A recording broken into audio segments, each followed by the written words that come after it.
Welcome to another episode of Eternal Champions. I'm your host and DM. God damn it, Damien. I'm your host and DM. You better leave that on. I am. Too bad they can't see what you just did. Your host and DM, Michael Travachino. Joining me today are the champions, Mirthal, played by Ernie. Hey, how's it going? Astraios, played by Damien. What's going on? You're a little too close to that mic. And Uldil, played by Ash. Yo. All right, before we begin tonight's episode, does anyone want to give any shout-outs? You already know my regular Snyder Cut shout out. Okay. Release the motherfucking Snyder Cut. It's gonna happen. I've been saying it for years. It's gonna motherfucking happen. And when it happens, I'm gonna tell everybody, I told you so. Alright, but shout out. All right, Tyler Perry. And if it's bad, if the Snyder Cut is bad, I'm just not gonna show up for like 4 weeks. Cause Me too. What if it's like worse than Mono's Hands of Fate? That bad. Wow. the level what? of disrespect you just showed that movie. Or Plan 9 from Outer Space. Or Sharknado. Oh, Nothing's that bad. Never say never. Zombie tidal wave. Wait, what? Yeah, you don't remember we talked about Oh, that? shit, that's what it's actually officially called, right? You Yeah. ever seen the Devil's Rejects? I've seen the Devil's Rejects, yeah.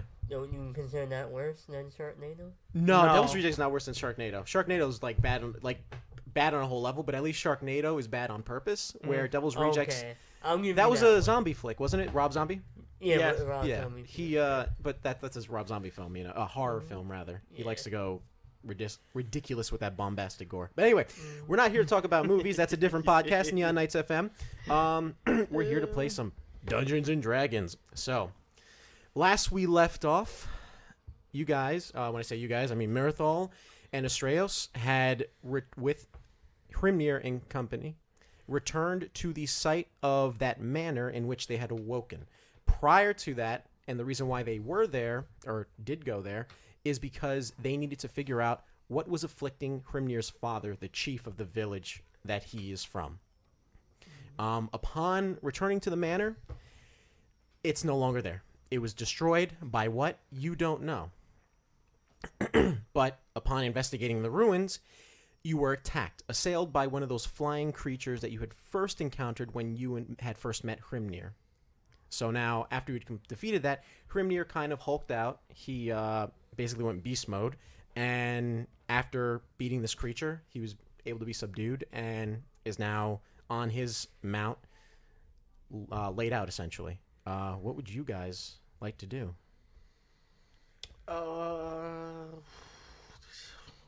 Fuck. I don't know. What do you want to do? I surveyed the area, that one hole that the creature came out of. Okay. Is there anything there? Give me an investigation roll. So that's gonna be a 5 plus something. Bear with me. 5 plus 7 is 12 minus whatever. Well, you're the investigation guy. You look like a Oh. fucking investigation. A 3. A body 3. 3? Yeah. 3. It's a hole. You look, and there isn't necessarily a hole that it came out of. It was more like this creature was pinned underneath this debris, and that it had used what strength it could to burst out and fly out. Unfortunately, there's nothing much left there aside from just where the creature's dead now. It's basically torn asunder by Hrimnir, and then you also destroying it. Okay. Where did the other creature come from? This guy?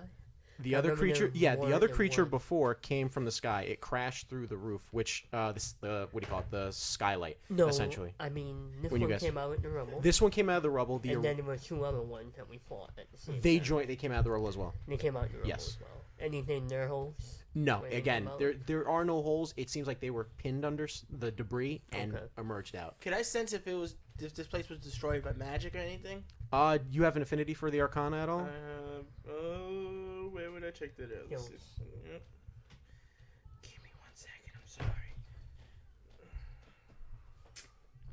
sorry. Yeah. You do? Give me an Arcana roll. Yep. 11.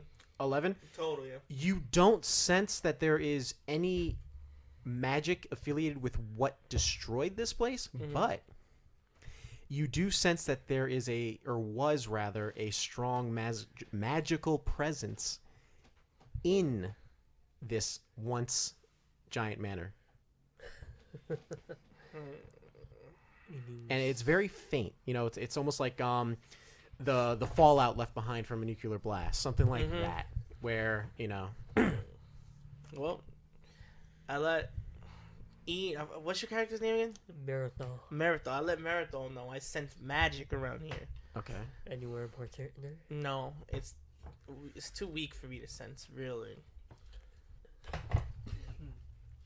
Well, we know his father was afflicted by something. Perhaps if one in the head, maybe we should bring one back. Now you do remember that the thing that had or the whatever it is that is afflicting Hrimnir's father, it is drawn towards magic. Remember when you put you imbued that magical wand or stick with the magic, and it actually latched itself to it.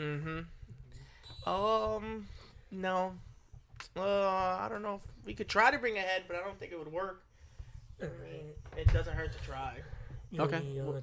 It's not a very difficult task because these things were torn asunder pretty badly by pretty much the entire party. And Hrimnir raging out didn't exactly help either. So, help the creatures. Rather, it helped you guys. So you guys can easily, don't have to roll for this, you guys can easily salvage all the heads if you want. Okay. I think one is enough. I'm going to try to look for the debris. See if I see like a book or any pages of something that was blown away, that's something we didn't notice before. Okay, give me an investigation roll. Okay, good. Natural 20 plus my 26 total. Natural 20, you're good. Oh, good. That's more than enough. So upon digging through the debris, you do find what seem to be blast marks or scorch marks, and you also find the remains of what looked like a quadrupedal creature, right? Whose remains are a burnt husk, essentially. Like, there's not really much left aside from its charred body, and you don't remember dealing with this creature before when you were first here. And you don't remember scorch marks being here before either. What the fuck is that? And you move the debris aside, and it's there, and it's pretty big. It's about I'd say medium size, maybe a little slightly bigger than medium size, maybe about 6.5 feet, 7 feet tall. Okay. Would I know what it is? You can give me a nature roll with disadvantage. Okay. Because this is a very obscure creature. Oh, jeez. And you would not have encountered it normally. 15 total. 15 total. Unfortunately, the creature, you don't know this creature. You have heard the name eludes you, but you have heard of creatures similar to this, right? That do dwell in the Underdark, or at least not the Underdark, but deep within the dark recesses of the earth. And usually they don't come up to the surface unless they're being forced out or, driven by some sort of thing like starvation. And they tend to quarrel with earth-dwelling creatures or terra-dwelling creatures like dwarves, for instance, or gnomes / halflings. All right. Around him, do I see any holes that he maybe would have come up out of? No, there are no holes. Again, from your investigation, there are no holes that he had emerged from, or this thing had emerged from. You do notice that there are certain parts of it are cut off, like there are deep lacerations in it, and where those lacerations were, there is a deep concentration of. There seems like that's where the strength of the incendiaries were used, essentially. Are they clean cuts? Yeah. Sort of like it's been in a fight. Yes. You are no stranger to seeing sword cuts. So, well, whatever this is has been in a fight, and clearly didn't make it. I think he's a little well done. Just a little bit. It's weird though. When the fuck did this happen? I mean, obviously yes, but I'm just trying to find out. Like, this whole thing fucking went down. We couldn't even hear it. You were far away. Remember, you were in that village. Is the village that far away? The village is quite a distance. It's not that long, but you also have to remember, while this occurred, you were, and this is sort of the DM metagaming, not metagame, but filling in holes that the players don't really need to know, but just, you guys were, at least you were, inebriated beyond all imagination. I was kind of drunk. So you would not have heard an elephant if it landed on top of you. I did some pretty cool shit when I was drunk, though, Ash. Yeah, he did. Yeah. He stole a whole coin purse from a guy. Didn't even know. And I sliced his face. Didn't even know. While you were drunk? Yeah. Would that be disadvantage? Because with stuff? He made it, though. He did it really well. I'm a fucking beast. We have the recordings to prove it. I don't think I was drunk yet. I was trying to prove a point. Oh yeah, to you were trying somebody. to. I was trying to prove yeah. a point to Hrimnir. Hrimnir, yeah. Hrimnir. Or whatever his Black name Mane. is. Black Mane. Yeah. And I proved the point, and we drank a lot, and then I threw up on somebody. Yo, That was the next day. Don't be looking at my stats, alright? No. The first time all three of us are together, and we're about to end in a fist fight now. And Yeah. just beginning. We're not supposed to talk about So it. anything else that I noticed besides this chaos and battle that happened to this thing? Coupled with your investigation, you do notice that certain parts of the floor where you remember there were doorways, Mm-hmm. there are certain, and coupled with your deep knowledge of the arcane arts, right? There are markings, ruinic markings of some kind, reminiscent of possibly planar magic. Okay. Yes. Nope. Never mind. It's a lot of TARDIS MacGuffin going on. I almost went out of character. Never mind. I let Mirthal know about these markings Okay. and shit like that. We didn't see any markings like this when we first were in the castle, right? Nope. You guys didn't do much investigating. Yeah. No, we kind of had a run for our lives. Yeah, exactly. God, you boys that I've been talking to for no reason. But, Astraios, the doorways, the one leading out, do you remember where it was? Remember where we Yes. trapped the creature? Yes. That would have been on the second floor, on the balcony, right? Or rather, the second floor where the balcony is, or was rather. But it's not there anymore. Okay, but Yeah. there's like no hole, no cave in that area. No, that's what's peculiar, right? There's no evidence of this thing ever being higher than a single story. This building being higher than a single story. And you also begin to realize it looks a lot smaller than it seems on the inside. Or seemed on the inside. Okay, those markings, the ruined markings, Right. they still have magic attached to them? Unfortunately, whatever magic was tied to those runic markings has long dissipated. And like I said, all that's left is that Fallout-esque residue. What if I fed magic into it? Would it react? You can try. He did notify you that it is planar magic, so you can assume that it would have to be something on par with that. Okay, I don't have anything like that. That's real. What tricks do you have up this sleeve, my friend? I don't know if I have any good enough for that. I don't know. I don't think I do. And now you have to begin to think about whoever owned this place. Yeah, we don't know who owned it. Exactly. Whoever owned this place was capable or was able to obtain individuals possibly that could use planar magic. So Take a look at that. See if you want to try that out. Oh shit! What is that? So what are you doing? Oh, okay. Ooh, Mr. Tiddlywinks. You have the supply for that? He's duck Yeah, facing. I do. Okay. All right, so I'm gonna go in my pouch. Okay. I'm gonna pull out an owl feather, Okay. and I'm going to use identify and see if I can use the magic to make that. If something will happen, if I touch the rune with magic. Identify. There is, like I said, there is no what it reveals to you again. The identify spell. It reveals to you because it's a ritual, if I'm not mistaken. It takes about 10 minutes to cast. 10 right? minutes, yeah. Would identify? Yeah, I thought it was 10 1 minute. 1 minute? I thought it was says 10 right there. minutes. 1 minute. All rituals are Or does it- different. Or does it last 10 minutes? Casting time is 1 minute. But if you're casting it as a ritual without infinite spell slot, it's 10 minutes. So you do you want to cast a spell slot or no? Because I know you're limited as no spell slot, so it does take 10 minutes. Okay. Within this 10 minutes, it reveals to you what you already knew, right? The residual magic is planar based, right? Or the fallout essentially is planar based. It would take planar magic to in some way to reignite this catalyst, as it were, and that's what the rune is. And what the knowledge of the rune what knowledge you're able to ascertain from the rune, right? It essentially tells you that the doorway that was here, right, may have very well been into some sort of demi-plane or a pocket dimension of some kind. Essentially where we came from, maybe. You came from a different... Well, I can't reveal story stuff yet. No, that's spoilers. Yeah. So. I don't have any magic for this. I think we should try to find somebody who might. Let's look around and see if maybe where the farm was. Why don't we ask the doctor? No. We would have The to go shaman? Yeah. all the shaman. way back Yeah. to town. I mean... And the whole point we're out here is see if we can find some kind of source.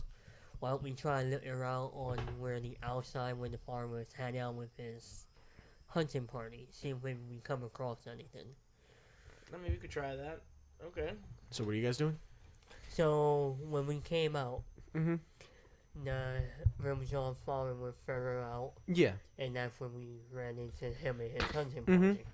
Perhaps somewhere along there, maybe he ran into something that affected him. Okay, so are you walking this or are you going to ride it? We got wolves, man. I'm riding. So you're riding your dire wolves along with Hrimnir. Hrimnir, he's doing better, but he looks like he could be better, but he's a lot better than what he was before, right? He's starting to come to, as it were. And you guys ride along. Who's making sure Hrimnir doesn't exactly like fall off? Because he does need some. Okay, so Astraios will be accompanying Hrimnir. Okay. And so as you guys are riding, you follow the trail. At least what you can ascertain. Give me a nature roll, actually. Both? Do you want to help him? Yeah, I want to help. Yeah, so get advantage, Ernie. Or Mirthal. So 17 plus.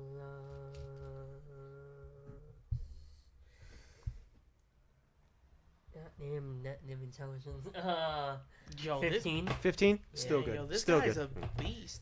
I should have did it. I had +4 nature. Yeah, I know. This guy got fucking everything monsters. So, No, all you need to do is be a bard of the lore college. And Yeah, then yeah. also multi-class into a rogue. and then forget about it. Yeah, you know Kill everything. multi-finesse. They Yeah. call myself There you go. Mhm. So that's enough. 15's enough. Okay. You're able to discern what the tracks were, not the fresh tracks, and I mean not the fresh tracks, but I mean not your tracks, right? Okay. So your tracks, you're able to tell from their tracks from Okay. the previous day, and you do follow it, but it's nothing out of the ordinary. There's nothing along the trail that you haven't seen before in the wild, right? Traversing the many forests from where you come from. Mm-hmm. There's a strange still in the air, in the area, like a lack of animal calls and cries, but that's it. Is this forest like heavy? Like, It's dense. like yeah. if we turn the wrong way, we'll lose ourselves. You could, yes. And That's there's a- why there's that. And there's a lot of snow on the floor. There's no snow. No snow. No snow. It's just straight up grass. Oh, I Yeah. thought it was snow for some reason. No, no snow. Yeah, You're not in you that threw me region off. yet. Yeah, I'm bugging. I'm like, why You was threw it? me I off thought with there was that, snow. man, huh? There's no snow yet. At least if I'm wrong, I'll retcon it, but I don't believe I said snow. No, you never did. Yeah. Okay. I'm bugging. Mm. You just really want snow. Don't worry. We'll go there eventually. one No, day. no, that's fine. Well, so what are we doing? Fight an ice dragon. What? Well, I'm about like this. I mean, we found footsteps that are old. Might as well just try to follow them. See if we can follow them somewhere. So you continue to follow this trail, Mhm. and who has a better passive perception? Probably this guy, but let's see. Mhm. Yeah, 11 for me. That's the same Okay. thing. Both give me perception rolls. That's 17 here. I wrote a natural ones. You're more occupied with these tracks, right? So you're not. Mirthal is not really paying attention to what's going on around him, Mhm. but you pay attention, and you hadn't realized this until now. Mhm. You're actually getting closer to the village, and as you come closer to the village, you see plumes of smoke, heavy, thick plumes of smoke rising out. I think we need to head back.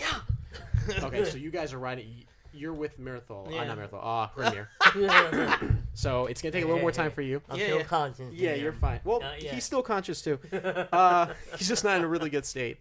And so, as you guys are riding, a very hearted sound rings in the air. Something that you're familiar with, right? The sound of town bells ringing in the background.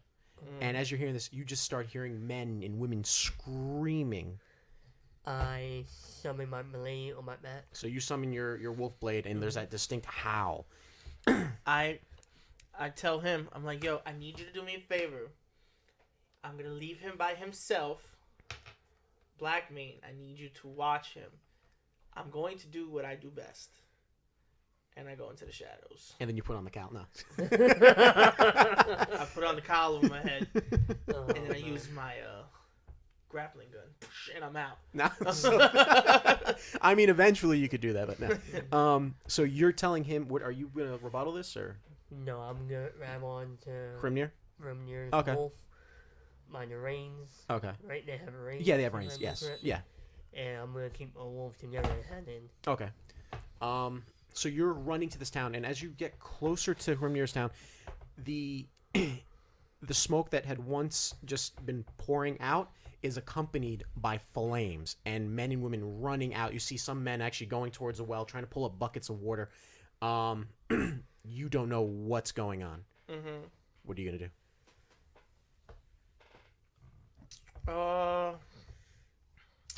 Well, what buildings are on fire?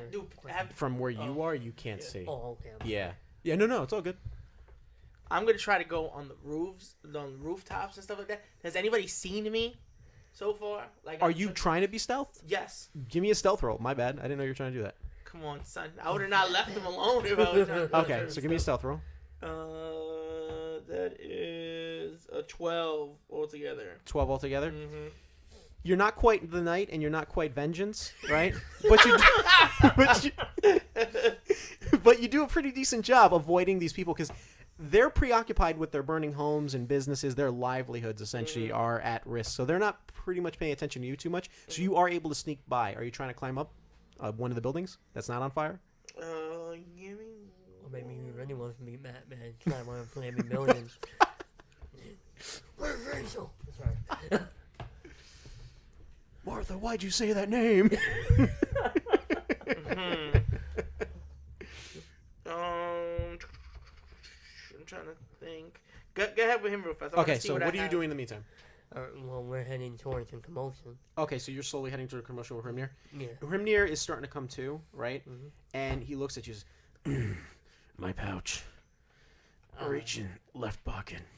I knew so. So you reach in, and you feel a few flasks, as it were. With one. Huh? With flasks. Any of them. I pull one out. You pull it out, and it is a Uncork it. lesser healing potion. Uncork it and And shove it in his mouth. He drinks it. Mhm. And okay, just gotta record that. Oh, that's a 4. Nice. Okay, so he's got some hit points back. So he's 11 in total. So Feeling better? back. Much. We have work to do. What's going on? Trouble. Fires, I don't know. And you see, are you Right. holding on to him or? Once he's up, I let the line Okay, and he just he kicks like if he has spurs on, and his wolf just bolts it, and you're following right instead. Okay, what are you doing? Okay, I'm gonna go to the nearest person next to me, right? Right. I'm gonna take out my pouch. I'm gonna take out a water skin. Okay. I'm gonna tell him, hold on. I'm gonna wet him. I'm like, so when you run in and out of your place to save things, you won't get burnt and you won't feel the heat. It'll help you. Then I give him the water skin, and then I take my rope and I go, and I'm getting ready to go onto the roof. And when you give him, he's like, oh, it's a gentleman. Mm-hmm. You outsiders are a lot smarter than you look. And so, and then as soon as he sees you, like rope up this thing, give me a dexterity roll, just a straight up, just a regular dexterity roll. Note to self, we have a body with wrap new hook. Okay. I'm saying he lassoed it basically. I know, but we Yeah. got my wrap new hook now. He's Yeah. ready to meet Batman in the whole What'd you thing. get? 4. 4? Yeah. It takes you a while, and then it takes you like maybe a good 10 minutes to do this. And as you do this, you hear the sound of like heavy footfalls, right? And you can see over your shoulder that they're coming, Hrimnir and Mirthal. Okay. But you do manage to find some purchase on this. Are you going to be climbing? Yes. Okay, so you start climbing. Give me an athletics roll.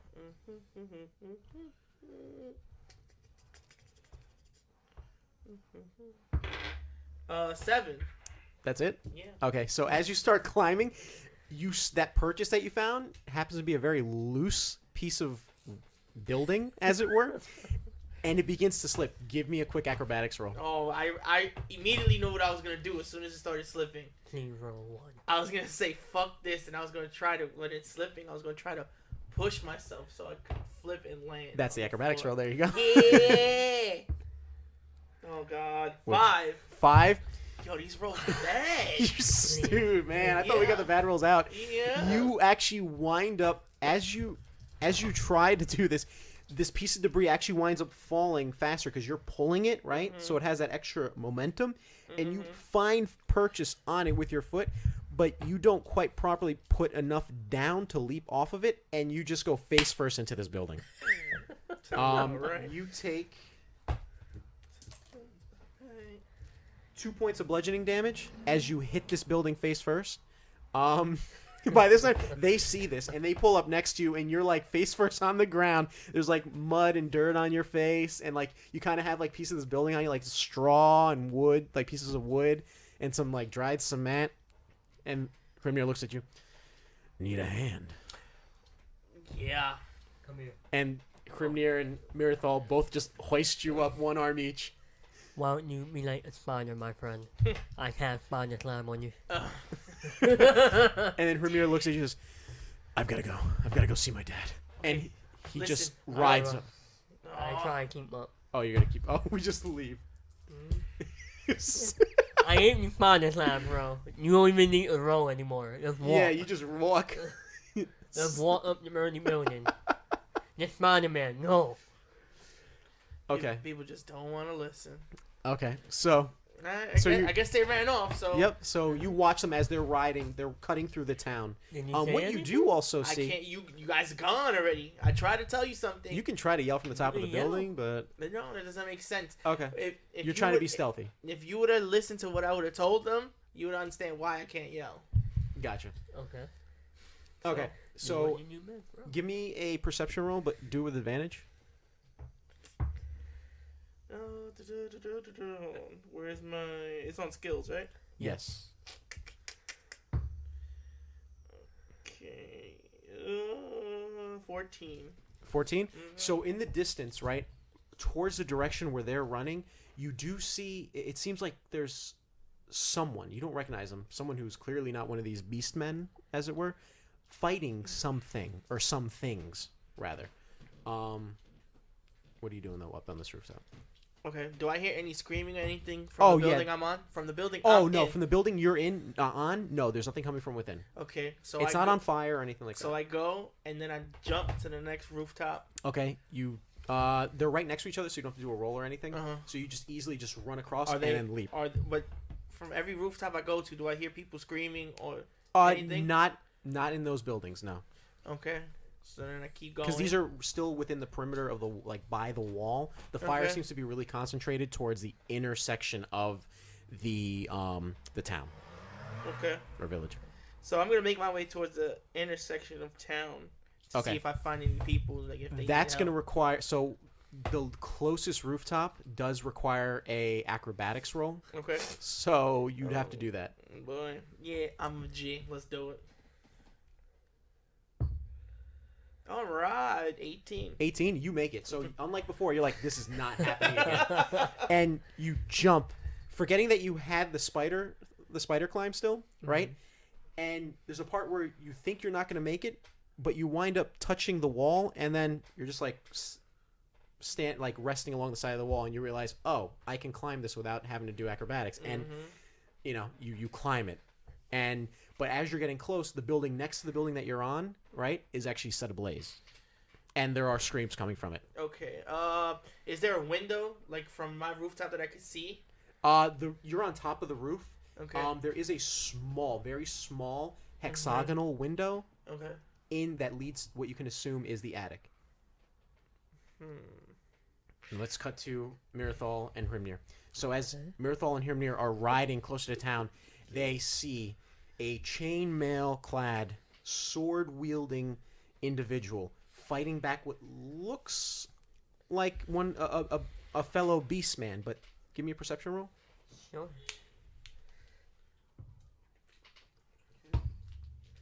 18. 18. Hrimnir and you notice immediately and see a very familiar sight. There is this thick black ichor pouring from the sides of this individual's mouth and its eyes and his ears. Okay. And he's gibbering. And that is when we will introduce Uldil. Uldil, I need you to give me a attack roll. Nat 20. 20. D20. Oh boy. Of course. That's Yeah. just gonna be a 20. Watch. It cocked. Dice is cocked. Oh my god. 17. 17? Oh my god. That's enough to hit. Okay. So you wind up. Oh, thank you. So you wind up with your sword. You give me extra damage roll. Sorry, I'm getting way too ahead of myself. Facts. I'm trying to see the sword. What is that? The 2d6s? What kind of Yes. sword is it? 2d6 plus 2. Great sword? Huh? It's a great sword. Yeah, 2d6. How do we work? Yeah. So Just. this one you can put in, shake it. Oh, I Yeah, didn't even know that. That's cool. And then roll it like that. Thank you. Alright, so So that's a 5. 5. Yahtzee. Yahtzee, dude. I'm here for 8 7, plus 8, 2, 10. So you that's more than enough. You cleave this creature in half, and as you cleave this creature in half, Yeah. black ichor sprays from it onto the floor, and the creature falls down. Now its lower half doesn't move, but its upper half still does actually, and it starts trying to claw towards you.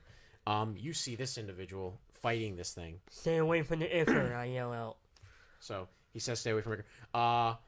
Just for purposes of simplicity, we'll say you are top the battle initiative. Roll for initiative. Ooh. 19.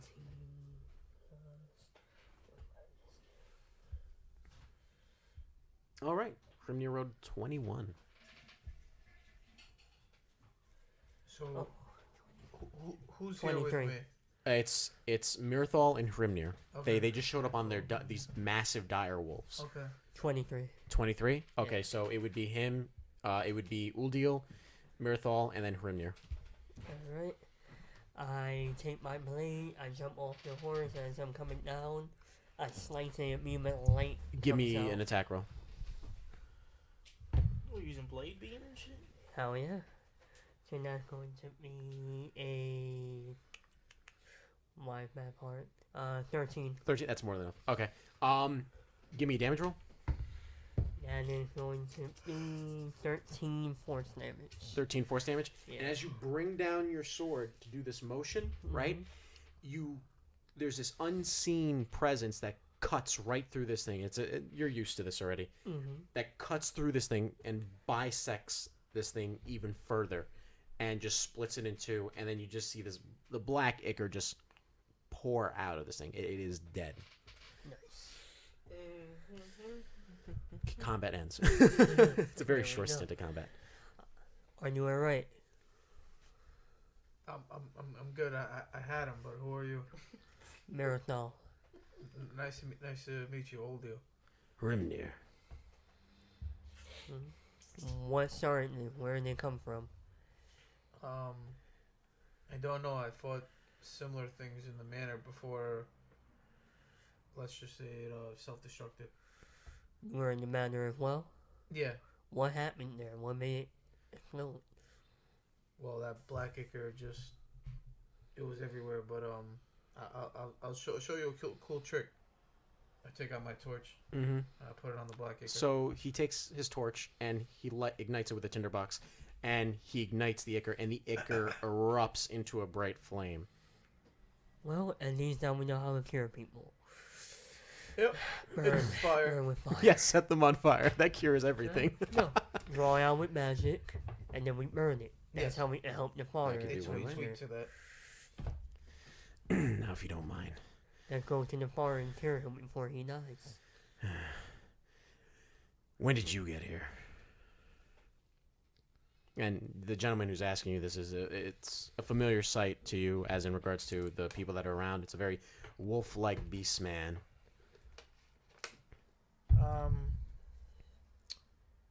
I just woke up and I was here in the manor.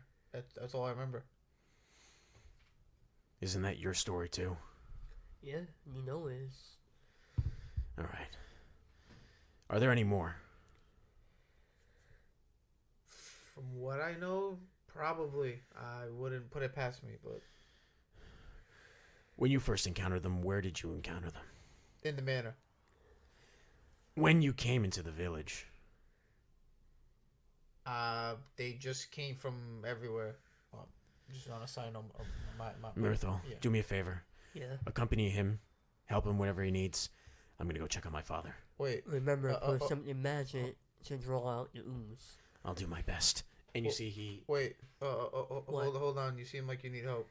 Put Leon Hand's pool on you. How much? How many hit points? 15. Okay. Wow. Oh, wow. Okay. So... Up to 15, yeah. Up to 15. So are you doing all 15? Yeah, why not? Okay, so you touch him and this light, and immediately this disheveled looking beast man, or wolf man rather, actually starts to look better, right? He begins to lose that gaunt, sullen look, and actually there's a bit of light that life returns to him.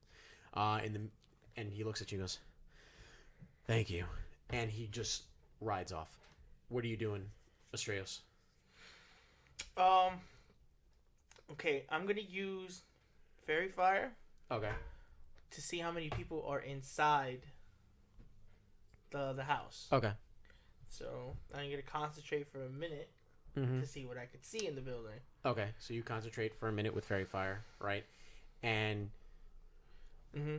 within the building, you see there are three people in total, but two people are downstairs, right? Mm-hmm. And there seems to be a smaller individual in the second floor. This building's about 3 stories high, right? Mm-hmm. Technically 2.5 because the attic isn't a full floor, Mm-hmm. right? And the two on the bottom seem to be just like shambling. Okay. Yeah. So I'm gonna take ball bearings I have in my bag, and I'm gonna throw them at the attic window. Okay, to give me a roll. break it. Give me a roll. Oh, gotcha. What is this, an attack, or what am I doing? Yeah, an attack roll. Just add your I don't know. dexterity Add the modifier roll, to it. My dex mod to it, you said? Yes, sir. Oh man, it's gonna be beast. 17. Oh yeah. You could have rolled like a 10. You'd have been fine. How many ball bearings? Like 10. 10. You take these 10 ball bearings and you throw them, and like bullets, they just fly through the glass, and then it just shatters. There are some pieces of jagged glass, but you wrap a quick cloth around your arm and you clean it out, and then are you going in? Yep. Okay. You go in. You said there was somebody in the attic, right? No. 2 people downstairs. The second floor, and then Okay. there are 2 shambling people downstairs. Okay. Is there anything in the attic? In the attic seems like it was used for a storage space. Okay. There seems to be a trunk in there, as well as like clothing that seems to be not used, and it's mothy in. Okay. Children's toys, an old rocking chair. Alright, so I try to find my way to go downstairs. Okay, so that's without any problem. You find the panel, right, and you just kick it down, and as you kick it down, the ladder just slides out and hits the floor. Okay. It does make a noise, but... Well, go down the ladder. So you go down the ladder, and give me a perception roll. 20. 20? Oh, damn. So you wind up... It sounds like sobs Uh-huh. coming from the room behind where the... What? What? No, I know why. I have a feeling where this is going. Yeah, you want me more? By the way, the DM described it. Go ahead. Sobs coming from behind the entranceway to the attic, essentially. So you would have to just walk around, and then there's a door on the side. And there seems to be, immediately from your perception check as well, you notice that there are 3 doors, right? 3 doors. There's 2 doors on the left, facing out the other way. And then there's 1 door on the right, and the right seems to be the door where the sobbing is coming from. I opened the door to see if I could help this person or The thing door that is I hear locked. crying. Or it feels like there's something... The doorknob turns, but there's something blocking it. Oh, I should. Okay. Does the doorknob feel hot? No. Okay. The fire is, as you can see, the fire is pertained to the bottom area, like the floor. You can see like the fire is just starting essentially. Okay. So I'm gonna bang on the door. Boom, boom, boom, boom. Hello. This door's locked. Open it. I'm here to save you. Give me a persuasion roll. Okay. Got you.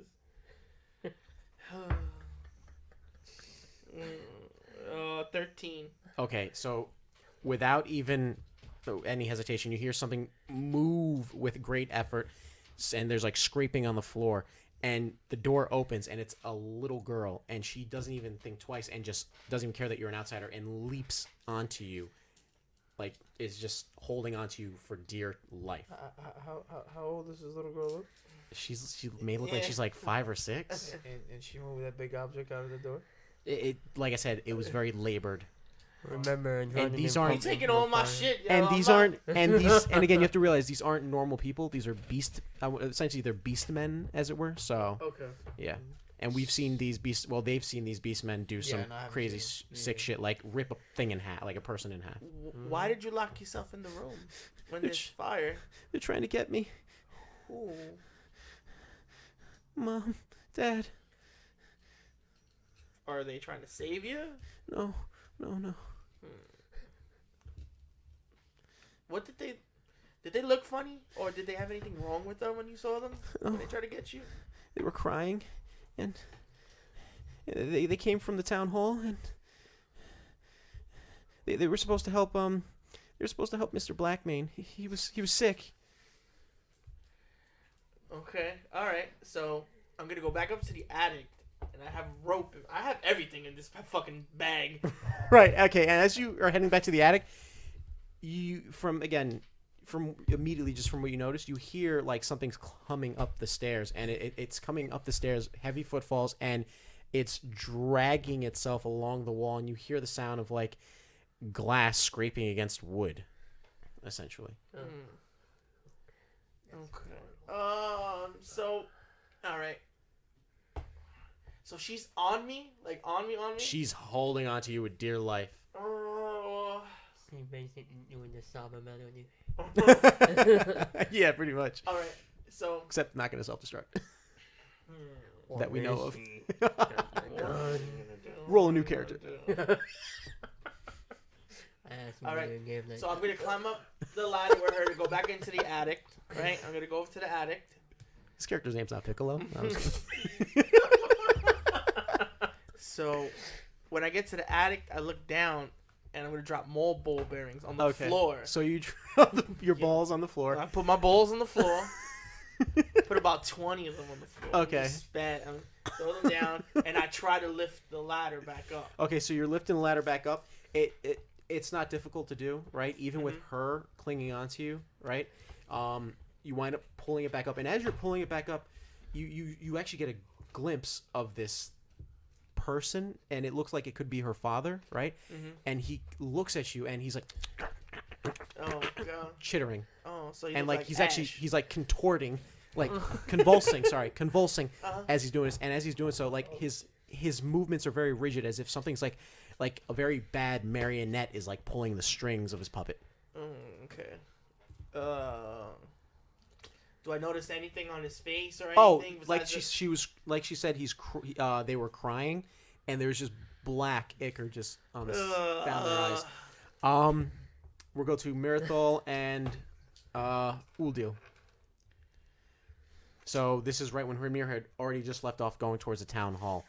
Where have you seen the last of them?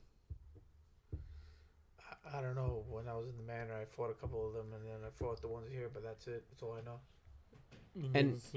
And when you arrived here, right, the town was actually fine, and then pretty much like 15 minutes later, Uldil, that's when the chaos broke out. You don't know where it originated from, but people had essentially watched you take down the first one with fire, and assuming that there were more people inside that were, I guess, inflicted with this, right? They decided to set the houses on fire. So you watching this, you figure that they were the ones who caused the fire, not these things. Are there any people around right now? There are people running all over the place, and there are some people. There there's sounds coming from houses that are set ablaze, like things banging on the door. You don't know if they're people or it could be these inflicted. Anybody look like a guard or one that Surprisingly, there are no guards here. no. The guards seem to be elsewhere. I'm gonna grab a random person. Okay, so you grab a random guy off the street and Where you, did this start from? huh? Where did the creature come from? Town hall, I'm getting out of here. Go. And he just, you smack him and he just starts running. Yeah, and I hop on the wolf. Hop Okay. on. So you're gonna hop on? I just think safe. No hop on this It dick. won't be.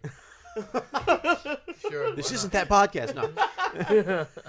Can you hop on and we book it to town hall? Okay, so you booked the town hall, and it's literally within maybe like your interaction was like literally maybe 5 minutes after Hrimnir had left, and you start to catch up to Hrimnir, and Hrimnir's riding like a mother, and he already has his what do you call it, dual bladed scimitar, essentially, basically the twin blade, already drawn, and he's just riding. And as you guys get closer to the town hall, you see the town guard are all in a perimeter just around the town hall, and you see some are actually held up against the door, and they're the only ones outside there, essentially. And Hrimnir's brother is there too. Okay. I'm gonna hop off the wolf when we get close enough. So you hop off the wolf, Well, and I'm making sure it stops. so yeah, we're no, not it stuck on stops. the It wolf. stops. You know what I mean? Yeah, it stops alongside Hrimnir. Hrimnir's already off, and he's starting to approach the guards. And he actually grabs one of them and pushes them aside, and it is beginning to go for one of the guards that's blocking the door, and he grabs him. What are you doing at that time? What are you doing too? We'll go Mirthal, then we'll deal. My weapon's in my hands. Okay. Yeah, I'm gonna run it back him up. Okay. Hrimnir's brother comes through, and he wants to, brother, are you nuts? You're not supposed to be in there. Do not go in there. He goes, try and stop me. And he grabs the two guards, and he pulls them aside, and he begins to open the door. And as he opens the door, I run the ass and any hostile creature that comes out, I'll rip the ass in the face. Eldritch Blast. And as you do that, he opens the door, and standing there is the familiar face, but as well covered in this black ichor as well, the shaman that was treating the king's wounds, as it were, or affliction, or not the king, sorry, the chief's affliction. And just automatically looks like he's lunging for Hrimnir. Eldritch Blast, give me a roll. Sorry, buddy, do not. That's gonna be 14 to hit. 14 to hit. It hits. These things don't have high AC, so it hits. Yes, sir. So that's going to be 5 force damage. Okay, so you point your greatsword out, right? And you shoot this Eldritch Blast, and as it goes from this formless ball of energy, eldritch energy, into the face of a great wolf, and as it hits, it seems to like bite the shaman. How much damage was it? 5. 5 points of damage? Yeah. It blasts him, staggering him back. What are you doing, Uldil, as you see this going down? What is going on here? And before anyone can answer, Hrimnir takes the blade, and he's going to swing at the shaman. Oh, he misses badly, though. And he swings, and as he swings, it actually winds up getting caught in the door frame, and this thing is coming back at him. As you asked what is going on here, one of the guard goes, another outsider. Peculiar. Somebody, get me manacles. So I know what's manacles. Handcuffs, essentially. Handcuffs. Handcuffs, essentially. That's what the guard said? That's what the guard said. What are you responding with that with? I'm gonna say that's the funniest thing I've heard all day. I'm just gonna continue on to the door. The guard puts a hand on you. Huh? The guard goes, excuse me? Don't you know who I am? And he grabs your arm. Like, he grabs, like, your shoulder.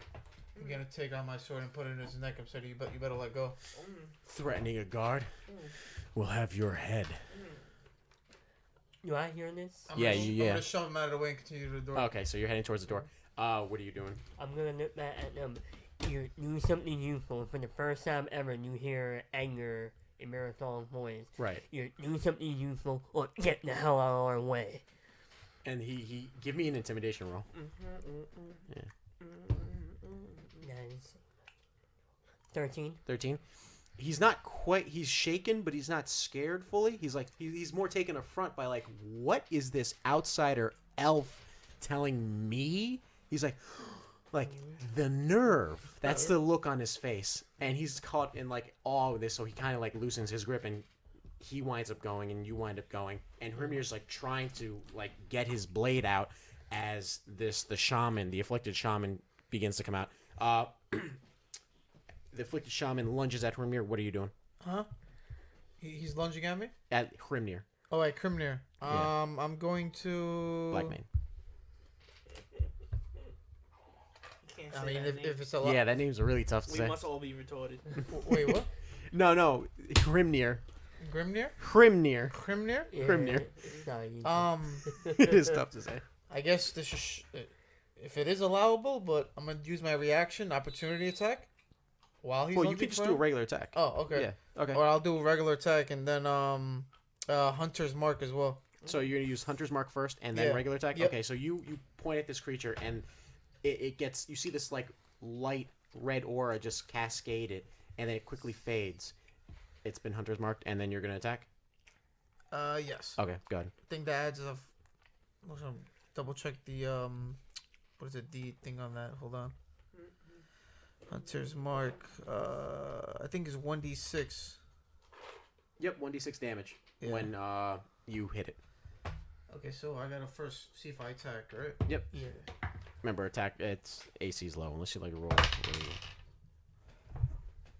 13. Yeah, you hit. Oh. He rolled 13 before. Yeah, you hit this thing. Give me an attack roll. So that's gonna be 3d6 So- times. Plus Yeah. 2. Yeah. Plus 2. Jesus Christ. Use multiple. Here, use mine. Use multiple. There you go. Oh. Thank you. There you go.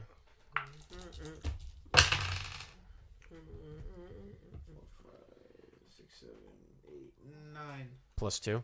Yeah. So you do 11 points of damage. And as you do that, which way are you swinging at this thing? Huh? Like, what way? Are you swinging, like, vertically, horizontally? Are you aiming for a body part or anything like that? He's aiming for his penis. Just cut his head off. Why not? Try to cut his head off? Yeah. So you cleave. You don't quite cut its head off, but you sever enough so that the head actually begins to roll back, and this black ichor begins to bubble from where you had almost nearly decapitated the shaman, Yeah. and the body is still moving. Like, it's still, like, chittering. It's kind of, like, aimlessly moving, almost like a, have you guys seen, Evil Dead or Evil Dead 2? yeah. Or Army of Darkness, and how the Deadites, like, they'll, like, with their heads cut off, they'll smash into a wall or something like that? It's like that. Okay. They're smashing in, he's, like, walking into the door frame, and it's enough time for Hrimnir to pull out his, dual blade, and... Can't fuck... Oh, wait, no, he might hit, actually. Yep, he hits this time. Thank the Lord. That's with a 15. Okay, so he winds up swinging his double-bladed scimitar, and he winds up doing 2d4. Where's my d4? 5 points of damage plus another 5. That's 10 points of damage, and finishes this thing off. He winds up slicing it below the waist, and winds up just cleaving it in half. And then as it falls, its head hits the door frame, and it's enough to actually sever the rest of the head. So the head begins to roll down the steps of the town hall. And he looks back at the town guards, and he goes, "You heard him. Do something useful." And he just walks in, and he looks at both of you, and he, like, head cocks to follow him. You might want to burn that ooze. I'm gonna walk in. And you see Hrimnir's brother is just, he's like, "What? You heard him. Burn it." And the guards carefully just grab the body and pile the pieces, and then slowly begin to the process of setting it ablaze in a controlled area. Alright. What are you doing now, Astraios? I'm gonna take the rope and secure it to something and throw it out the window so we could both climb out. Okay, so you secure the rope easily onto this, like, hook that's fashioned above the window that was possibly used for potentially, like, blinds or of something of that nature, and you tug on it. It's fine. Are you gonna bring her down with you, or Yep. Okay? It's a tight squeeze, right? So it's a tight squeeze getting through this. As you begin to climb down, Tight squeeze. Sorry. The fire begins to spread quickly, and it's starting to consume the second floor, and you can actually feel the heat coming from the building. Well, I'm gonna let go of Okay. the rope Okay. Oh, and spider climb? and climb down faster you, that way. And you climb down fast, and it's hot. It's hot, but you manage to make it, avoiding any burns. And this little girl's like clinging on to you. What are you doing? Can't be stealthy now with a fucking Cyberman on my chest. I mean, you can tell her to go. It's up to No, I gotta try to find a guard or something to bring her to. There, you don't see. Again, you don't see any guards around this area, and it's baffling. Like, there's just the town's burning down. Where are these guards? I'm gonna make my way towards where they went. To the town hall. Yeah. It takes a good 15 minutes. About 15 minutes to get so, because you're carrying this little thing, right? And, but you see where all the guards are. They're all over here, and now they're standing over what looks like a bonfire with Hrimnir's brother. Can I have my character say something before I enter the town hall? Yeah. So we enter. So while he's riding, or not riding, but walking here, right? We enter the town hall, and you see Hrimnir's father, right, the chief, just sitting on his throne, and you just see the black ichor going down the side of his face, his ears, from his eyes and his mouth, and he has that chittering sound. That mane, that mane, I say out loud, rope, time to follow her up. And as he takes the rope, and as he starts to approach his father gets up, stands, and he begins to twitch. And as he twitches, piercing the skin slowly are small black spindles from his shoulders. I know he's your father and all, but he's a lost cause. Didn't you want to say something before you got into the town hall? Yeah, Oh, we enter the I town. just wanted to tell the guards, do something useful and take care of your people in the town.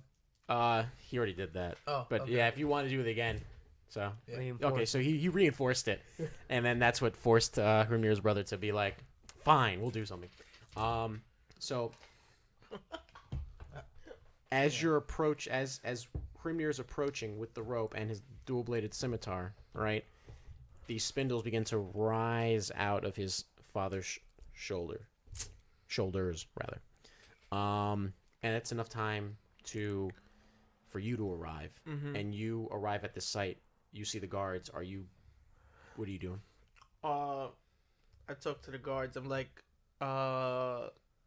is everything all right here?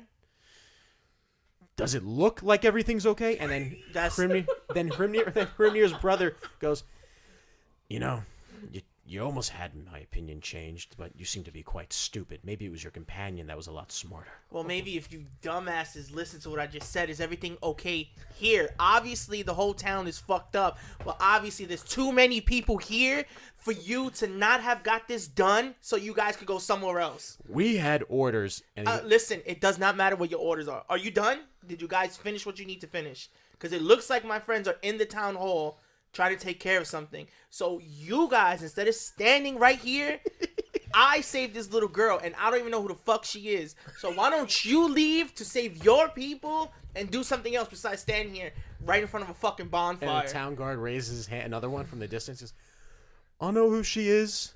That's Maria. I don't care. She's What's your name? What's your name? He looks at Hrimnir's brother, and he looks at his captain. Why are you looking at your captain? Why are you looking at your captain? He looks at you. It's a simple question. What is your name? Go get your mother, bitch. Go. What is you know what? I don't want to go. Get out. Leave. And he give me Leave right now. I don't know what this would be. Oh no, it's amazing. It's too many. What kind of role that was. Give me like some sort of This is like intimidation. Give me intimidation. I don't know what's going on now. Oh no. 19 total. You see, he doesn't even bother looking at the captain or the chief's other son. He looks at you and goes, Oh, all right, and he begins to turn around and walk away. Make sure you go to the houses to see if people are still alive. Are you saying this to the other guards? I'm saying it to everybody, and especially the one who's walking away. If you're gonna walk away, make yourself useful. Go to town hall, go to the middle where everybody lives, but just be careful. I love this. This is great. Just be careful. It This looks like one is somebody a- who could be her dad is infected by some black stuff. So be careful if you're gonna save people. Know what you're doing, please. And you see Hrimnir's brother's like, well, you heard him. Go. What are you doing? You're part of the guards too. Just because you're this dude's brother, that should be the first reason you should be out in front helping everybody. Actually, I'm not a part of the guards. Well, you know what? You're royalty, right? You're next in line if something happens to your brother, right? So why don't you go and show that you could do something? I'm Or not do gonna- I have to? Or do you have an out? You want an outsider to outshine you? Oh my god, give me an intimidation roll again with disadvantage because he looks angry. Oh god. 8. 8. And this is when the double battle happens. What's your armor class? Oh god. Oh Jesus. Hit. 12. This hits. So he punches you straight in the gut. You don't even realize it. So And he punches the girl. he punches. Oh shit! So he punches the girl No, because no, no. the girl is the side. No, man no, no, still. no. He's hitting you. punches He's hitting through. you. I didn't. Yeah. Through the girl. Straight on, straight like that anime we just watched. You know, just rips your heart out and eats it. No, he punches you. He hits the part of your gut that she's like hanging onto you up top. He hits you like right, like where your lower intestines is, right? And he spends a key point. Okay. Stunning strike. Give me a DC check. Constitution. Isn't key, Yeah. Key points usually with like For monks. Monk. 11. You failed. Okay. Wait, 11 plus what? No, it's 11. Oh yeah, you failed. You are. This guy hits you, and you're like, oh shit! It's like you got stung by a manta ray. Figures. You Somebody can't even. can't You talk. can't even Can't talk. talk. Ooh! I was gonna say something crazy right now. And he looks at you. Oh. He looks at you, and he begins to pry the girl off of you. Oh. Puts her down, messes up her hair a little bit, and she kind of like stops. And that way, the kids are like, "Leave me alone," that type of thing. And he cracks his knuckles one more time, and then that's when we're. Yo, you about to get your cheeks clapped. That's when we're gonna cut to what's going on inside. So, I'm sorry, I had his face. it was good. It's great. I love it. So did this monk too. And so now you know he's a monk. So Thanks. Well, he knows. he knows. You don't know exactly. Hrimnir begins to approach, and as he's approaching, his father takes a step forward. Boy. Sad excuse of mine. And he's like something's like trying to like he's convulsing a little bit. Sorry excuse from my kid. He's moving like Ultron. And not even. He's more like, again, he's moving that very similar that you saw, but you're not here. He's moving very much like it seems like a puppet, right? Being controlled by a very bad marionette, as I said before. Like, Isn't that kind and of like Japanese style horror? yes, cult exactly. movies? Yes, exactly. Like in what's that movie with Grudge? Yeah, exactly. Grudge, Like yeah. Grudge. Yeah.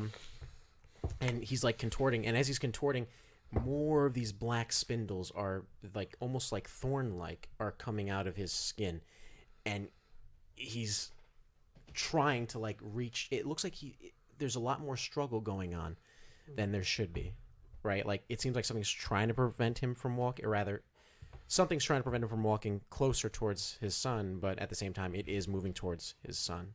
I'm gonna raise my blade Okay. that has some kind of magic, Mm-hmm. and we're trying to say no. And you see. This is what you want. You see, as he's trying to resist, and as he's trying to resist, you just hear his neck snap, and just like the life in his eyes just disappear, and it's just dull, and the arms go limp, but it's just looking at your sword radiating. What are you doing? I'm so sorry for that. was a goner anyway. Now imagine. You Uh, could have saved him. Hrimnir, you know that's not your dad anymore, right? And you see he breaks his two scimitars in half. Not in half, but he splits them so that they're two separate weapons. And he goes, step outside. I'll handle this. No one should have been killing their family on their own. If you want, I'll take care of it for you. I said step outside. And as he says that, right, he growls a little bit, and as he growls, right, you begin to see that bestial side doesn't fully emerge, but begins to rise up just a little bit. Like his sideburns start to become that thick, bushy mutton chop look, right, and the wolf-like features begin to become more pronounced, but they're not fully emerged. What are you guys doing as he says this? All right, I understand. I'll be outside. He's like, fuck it, I'm respecting his wishes. What are you doing, Mirthal? Sorry, buddy, I'm not letting you do this alone. Okay, Nice. and then right as he swings, give me an attack roll. You got it.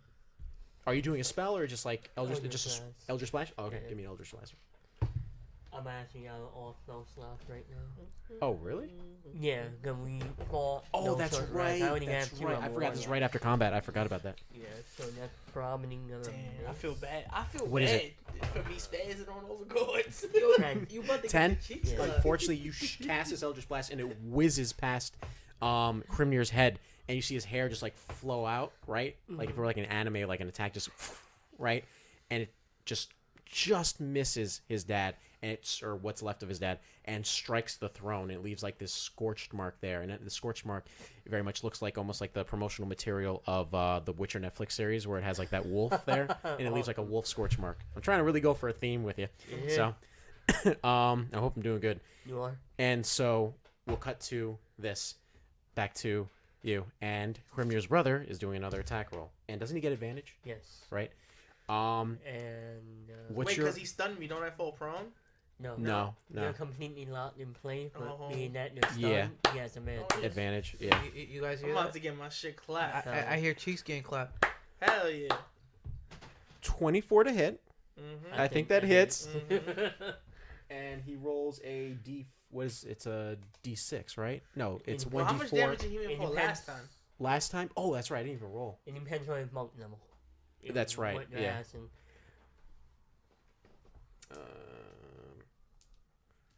He's a high level. Oh, okay, so in probably bare minimum. Yeah. Does he have magic hands? Huh? Or hand magical? No. It's just regular. So Just then he's it's just just- I'm about hacking to him give him a just shit raw fist. Then Wow. it's hit D6. Okay. Damn, some people just can't take crazy. Mhm. That's the first roll from before. He did 11 points of damage to you before. You about to get killed. 12 points now. So the first hit that hit you in the gut was 11, and the second one he's gonna uppercut you, and this one knocks you prone. And, doof, and you just fly back onto your back.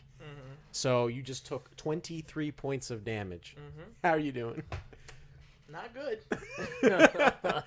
And he cracks knuckles and he goes, "All talk, I see. Just like a friend of my brother's." Wow. And you see he begins to come towards you again, and he grabs you. He has to make a Constitution save again, or does it just wear off? I forgot. Just It wears off, right? at the end of his next turn. At the end of So- his next turn? So at his turn, it's over.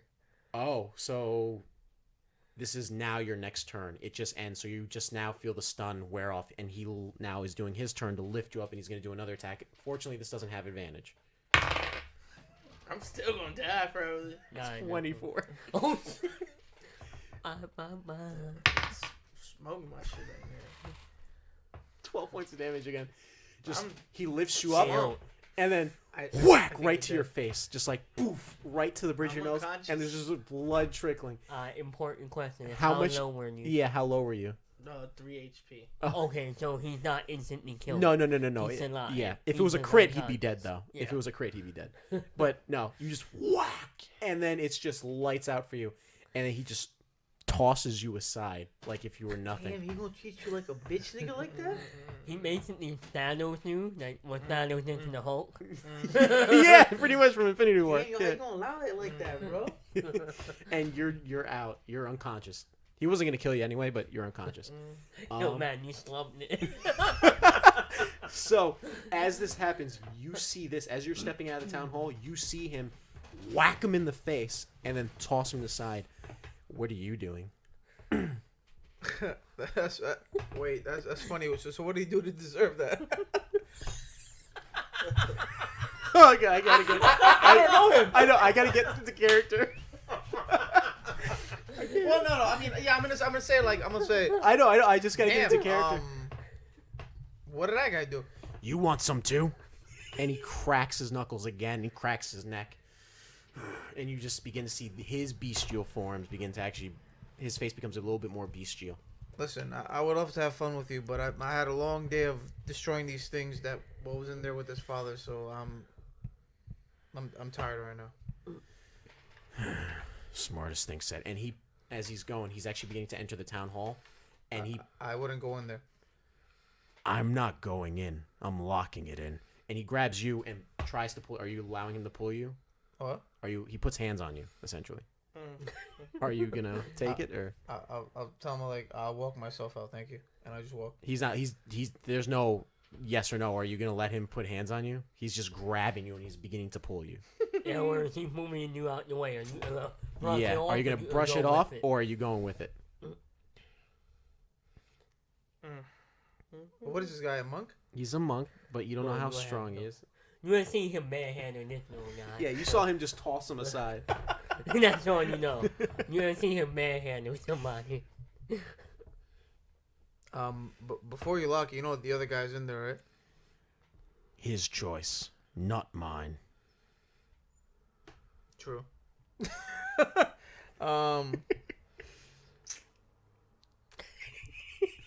He's really thinking long and hard about this one. No, I'm not gonna say anything. Me personally, I know what I would do.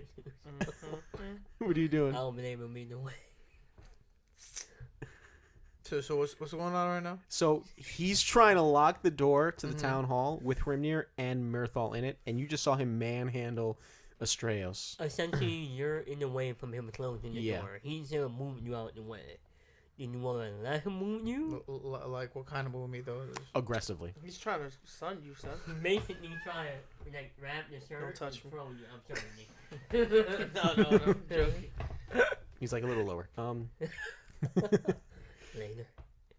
After Dark Vessel, 1999. Yeah, exactly. This guy in the group, who is he? Like his title, kind of. Who, Astraios? No, the guy. The guy, you heard him that he is Hrimnir's brother. He's the third in line, second in line after Hrimnir, if Hrimnir's to die.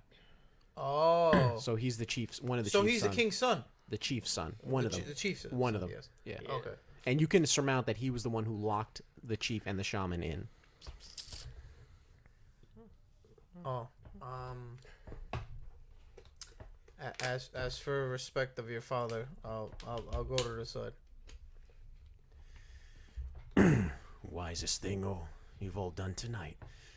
And he grabs the doors and he shuts them, and then you see he winds up becoming a bit more bestial, and he bends the bars together, almost like pretzel tying the handles together. Now we're cutting to this. We have to roll for initiative, technically speaking, Okay. because I was soft combat. So natural 20 for Hrimnir. 15 for Miracle. 15? Okay. 16. 16? Mhm. So it'll be Hrimnir, his dad, and then you. Was this fight meant for him to be involved with this, or no? I don't plan that. I mean, what I do is I have a rubric, right? And sometimes, though, they're meant to be in there. Like, the initial fight that they had when they first did the campaign, they were supposed to be a 3-man fight. So I had to cut the numbers down. Otherwise, they would have been wiped, right? It would have been a TPK, like, first episode, which would have been bad. Funny, but bad. So I adjusted the numbers. So this fight, the numbers will be adjusted to match a 2-person. It's almost like if Blizzard... when they adjust their numbers for like mythic raids and then regular raids, stuff like that, or prestige for Destiny and regular. I think I might have to get a new computer because because I think I'm gonna get back into WoW. Yeah. Have fun. I'm done. You're not doing it? I'm retired. You're not doing it? Oh, come on. No Shadowlands? I'm gonna get. If you convince me, with Yeah, that was All right, just about let's get back to D&D. I was Let's get just back to about to say D&D. that. Let's get back to Yeah, D&D. yeah. All right. So, Hrimnir is going to attack his father. 1, 2. Just Actually, wait. no, he's gonna just use his wait till bonus it's my action motherfucking to turn. rage. Wait till I wake Right. the fuck up. Mm-hmm. I'm gonna And- turn this shit the fuck up. What? Whoa, Wait till I yo, wake the yo, fuck up. He clapped and sunged his shit. He aired this shit out. I don't disrespect you like that. So he's gonna use his bonus action to To rage. rage, and he has to spend another rage. You a bitch, He gains advantage for strength She checks, said, this the nigga that saving said throws, +2 to melee damage with strength weapons. Yes. And Oh, man. that's it. And he he has gets a to bonus to damage as well. Yes, and then he has his totem, but I gotta see what that totem is. You said wolf, so that means if I were to attack melee, I believe I get a bonus. Yeah, let me just take a look. D&D Beyond. Yeah, while he's raging, you have advantage on melee attacks against any creature within 5 feet of him. Cool. So, We about to get close and personal. yeah, You're where's just my making D? it that much worse for that nigga. The more you keep talking shit, the worse it's gonna be for his brother. I'm gonna fuck him up. That's a 9 plus Alright. May I borrow the Go neutral? ahead. 9 plus 7. That is 16. So that's enough to hit. You see, he swings the first scimitar, and it embeds itself into his father's neck, Nice. and he has to roll a d6. That is a 6 plus 5. Say that. Don't. 6 plus 5 plus Don't 2. say shit. So that's 7 plus 6. 13 points of damage with the first swing. And he's going to swing again. That ain't at the other fly side on of my the cheeks, babe. Unfortunately, that one misses. That's a 10. He rolled a 3. And he swings the second one. And like you said, it's There's a rough for post- someone who has to put down. It's Punch weird when I you say out, put hold down a a little family girl. member, but Yeah. someone who's When you have to fight someone you love, it fight hurts someone you love, hard. exactly. And so that's what's getting to him, and he winds up missing this second hit, and it just embeds itself into the shoulder blade, and you begin to see like the spindles that were there, they actually break off. Oh wow. Yeah, and they fall to the ground. Your go. Oh no, it's the father's go.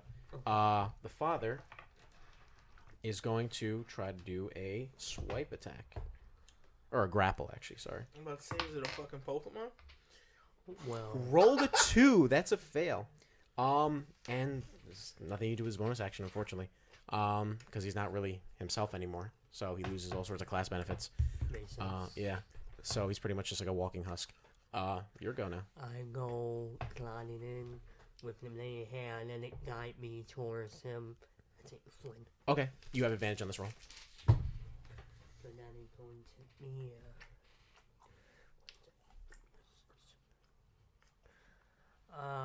that's a 16. 16. Is that you did advantage? Yeah. Okay. Yeah, Yeah, I that rolled hits. 16 hits. Okay. So give me you do 2d6, right?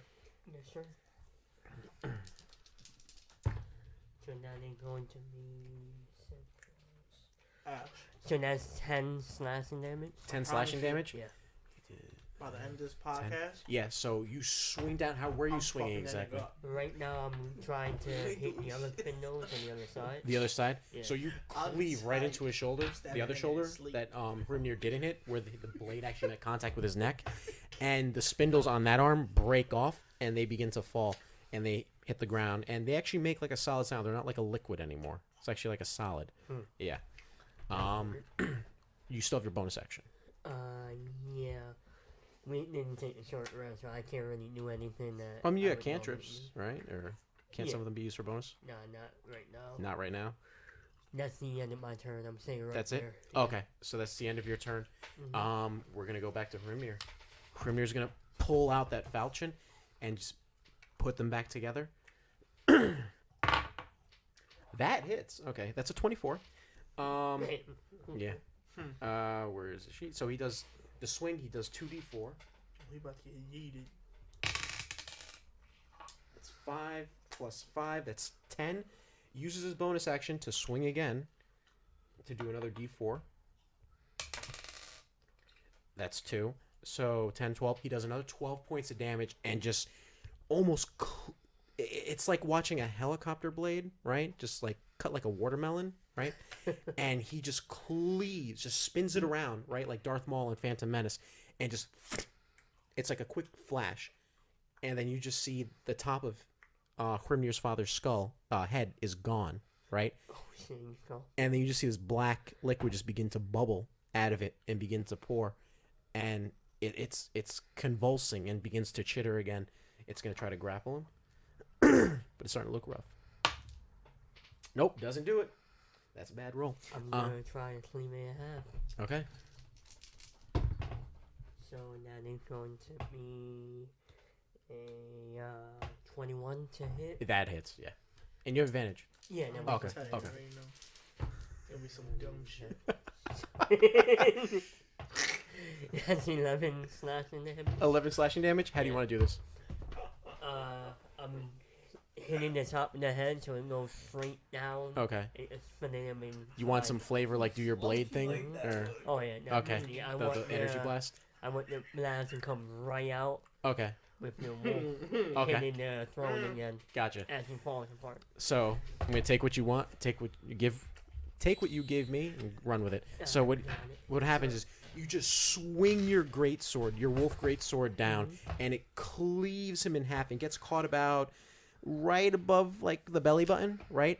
And then the parts begin to split, and there's like a still for just a moment, and then a bright light begins to illuminate and fill the room, and just a torrent of energy just blasts past the throne and just destroys the wall behind the where the throne was, destroys the throne and destroys the wall, and now there's a big just gaping hole right there. Combat has ended. Boy out. And Hrimnir just spins his blade and just cleans the blade of all the blood, or rather the black ichor. Thank you. I'm sorry. Yeah, I just missed my blade. And he begins to walk around the corpse of his father and steps outside where you made the hole and begins to walk around, basically, to the front of the town hall. I'm gonna grab the father's body because we have to burn it. You're going to burn the father's body? Yeah. Okay, we have so you to. I'm gonna take it towards the bonfire outside. you're going to take it and throw it into the bonfire? Yeah. Okay, so you find some cloth because you're very careful not to touch it, and you take the remains of his father, all of them, and you just drag them, careful to drag them behind you, but not on you, and then toss it onto the remains of the shaman that were set on fire. You see, as soon as you turn around, you see him slumped on the floor, just like this, right? Like this on the floor, right? And Hrimnir's brother just standing on the steps. I'm gonna fuck him up. He's standing there too, and Hrimnir is a little confused as to why he's on the floor, laid out. Is he get drunk again? No way. Not without me. That's a bit rude. Hey guys. Hey. Did What you do this? That would be that guy. At points, I guess. I don't His know if brother. it's his brother. His But brother. Points, Yeah. Well, he told me he's his brother, but yeah. Yeah. Your brother. You see the beast form begin to slowly come, like it subsided a little bit after he killed his dad, right? And then it starts to come back with a vengeance. And you see he just jabs the dual-bladed scimitar into the ground, and it goes in like a good 6-7 inches, and he cracks his knuckles and he begins to approach his brother, and his brother has his back towards him, and he grabs his brother and natural 20. All right. I'm sleeping. I'm Natural sleeping. 20. Remember the range damage. Rage. Oh, yes. Oh my god. So I'm so he does full 12. on He automatically does. So wait, the way our new critical system works, he Oh automatically my does. max damage. He You about does to- max damage, which is it's automatically 6 for him, right? So it's 6 plus another 6, Yep. right? So it's 12 plus 2, 14. You see, he grabs his brother, and his brother turns around confused.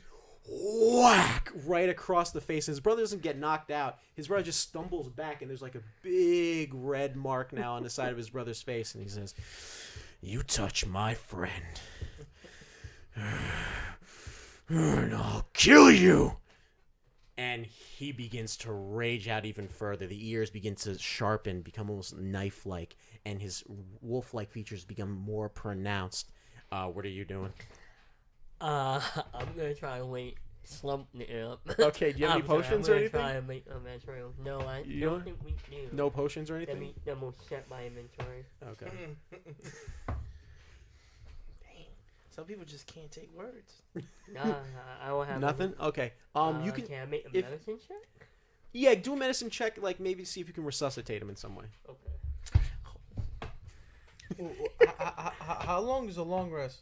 A long rest, that's 8 hours. Unless you're an elf. If you're an elf, it's shorter. I forgot Yeah, what it that's is. well. I'm an elf now. No, you're No, an I'm Asamir. not. Yeah, I'm Asamir. 8. 8? Yeah.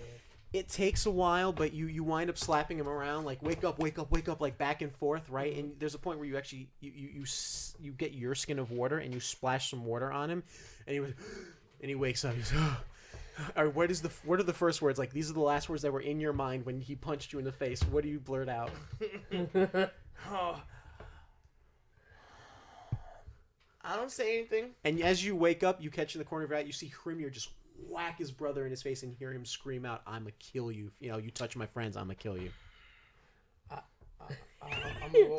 I'm gonna. Yeah. I'm gonna say, you had a good sleep.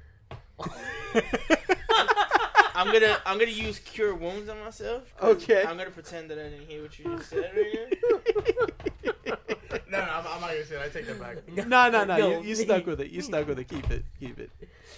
Oh, this is Better great. character building. This is great. 7 plus.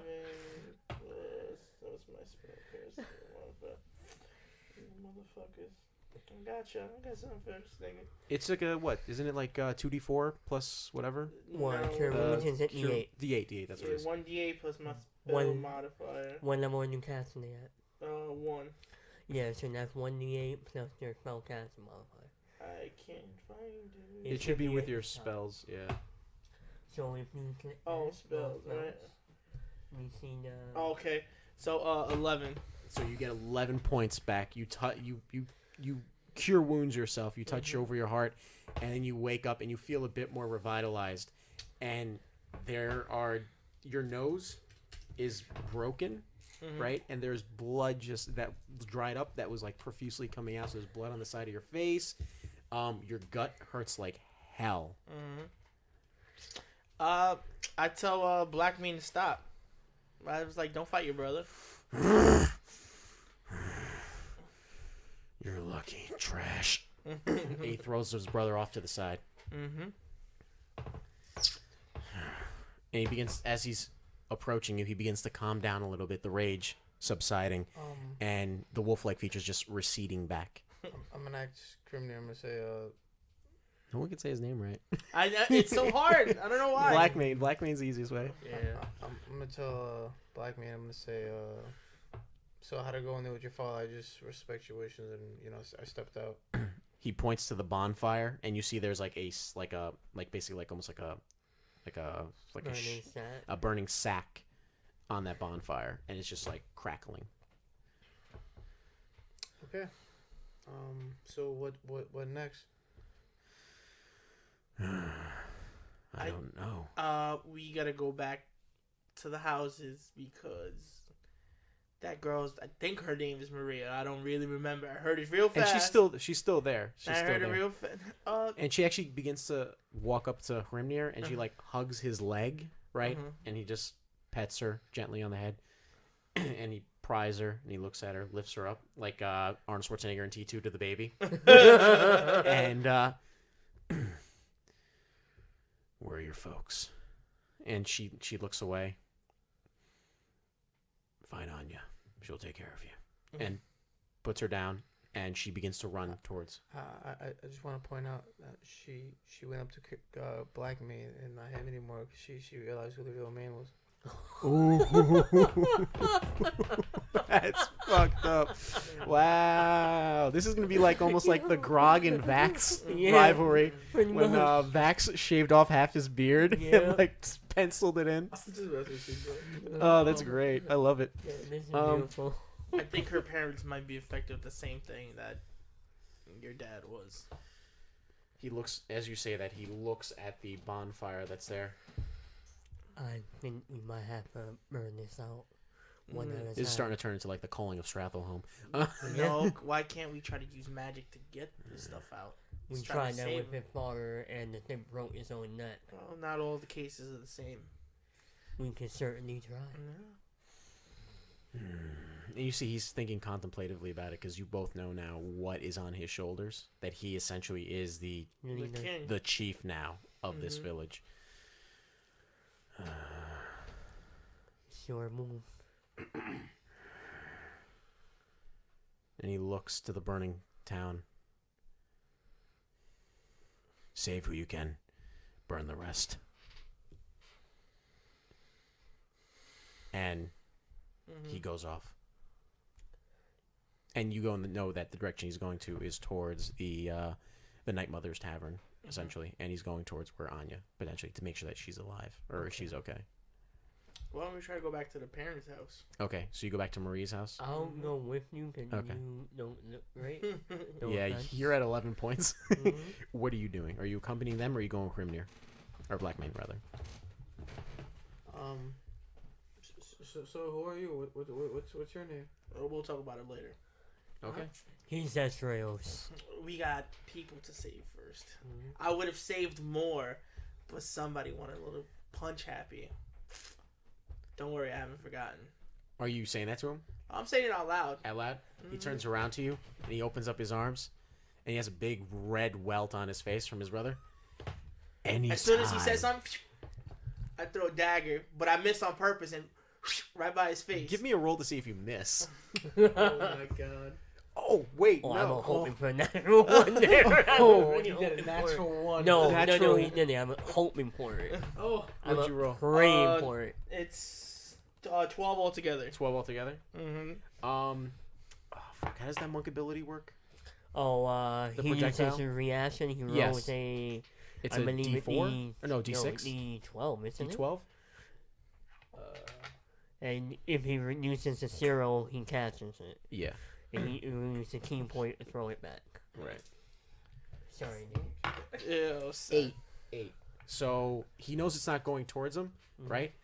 But he winds up deflecting it. He winds up almost catching it. He doesn't quite catch it, and he deflects it to a complete different direction that you were aiming for, and throws it to the door frame and just ding. I go, next time you want to be a real man, hit somebody who's not holding a little girl. We can do it now. Just make the thing to hand. Of course you would say that because you only care about yourself. Why don't you worry about the people you're supposed to rule? Maybe, if you know how to man up, and then we worry about each other after that. They'll be my. I don't care what you have to say. I'm leaving. And I leave. And he winds up saying, "They'll be my people when Hrimnir's dead." Oh. Good luck, because from what I see, you're a pussy. And your brother will fuck you up 10 times out of 10. Are you guys sticking around? Or are you? I'm just watching the whole thing as like a movie. It's And fine. you begin to see I think you. I'm in shock. You begin to see the bestial stuff begin to come out, right? The wolf. You don't see this because you turned around. You start walking to do the civic duty, as it were, and you begin to see the bestial form begin to start to come out. It doesn't fully come out. The ears become knife-like, and the wolf-like features become more pronounced. And when I'm walking, I put my hands in my arms, so you can't see what I'm doing with my hands. Okay. No, remember what Blackmane said. I don't want any trouble between you two. With all due respect. And he Oh. just I turns don't aside and just walks Did away. I hear that? I'm walking. As soon as I finish saying, I'm out. You're I'm out of walking. earshot. He's and he turns away from you and just starts walking I in don't another give a direction. fuck. That's who my character is. Yeah. That's the type of person Yeah. he is. Yeah. Especially drunk, I love it. Yeah. When you got drunk and puked on the guard. Oh, God. I mean, it's a reaction. It happens. So Your boy shit himself. let's not talk about that right now. So we head towards the house. Yeah, so you guys begin to head towards Marie's house. It looks like a lot of the fires are beginning to subside, and a lot of the guards are actually grabbing. They seem to have listened to you, and they're grabbing the bodies of people that were afflicted. Some of them dead, right? And some of them not quite dead, but have been incapacitated enough, like their arms or legs have been chopped off, in a way that they can grab them and throw them onto like these bonfires that they have all over the city, the town now. Which is what he meant when he said burn what you can't save. And yeah, so you return to Marie, and the door to Marie's is still locked, and the guards who recognize you begin to put a hand up to you, and then Clyde, who is one of them, goes, "Oh." Right? And they move aside, and they're like, "Sir, there's something in there." Okay. Return life, my blade. Oh, that's a cool trick. And I bash the door open. And you give me a attack roll. Not going to be 11. 11? Mm-hmm. Yeah, it doesn't take much. You hit it, and just give me a damage roll for sake of flavor. So I want to see how badly you damage this door. So when he's going to hit the door, I ask the guard, I'm like, did you guys 10. check Okay. any windows, look in here to see what you see? Have you checked You see around? there's a lot of fire damage. They managed to actually quell the flames fairly quickly, surprisingly, right? So you can assume that whatever magic casters that are around aided in subsiding these flames, as it were. The damage rolls to see the flavor of it. You literally splinter this door, like you cleave it and it blasts open because there's a bit of magic energy towards what you did. So it just blasts open and splinters just fly everywhere. And as you do that, the splinters actually hit what remains of the girl's mother, right? Or what you could tell is the girl's mother, and she just turns around, glass in her face, eye hanging out, black ichor coming down the side of her face. And then you also hear the sound of just something upstairs slowly coming down, glass scraping against wood. Alright, I motion for you to let go in and step inside. Okay, so you step inside. You're about, I want to say you are about 15, 20 feet away from her. As you guys enter, you guys are about 20 feet away from this woman. And then the stairs are about another 5 feet, and then they go up. So. Is there anything else you see around me inside? I'll give you a perception roll. Huh? Give me a perception roll. Oh, word. Hold on, let me see.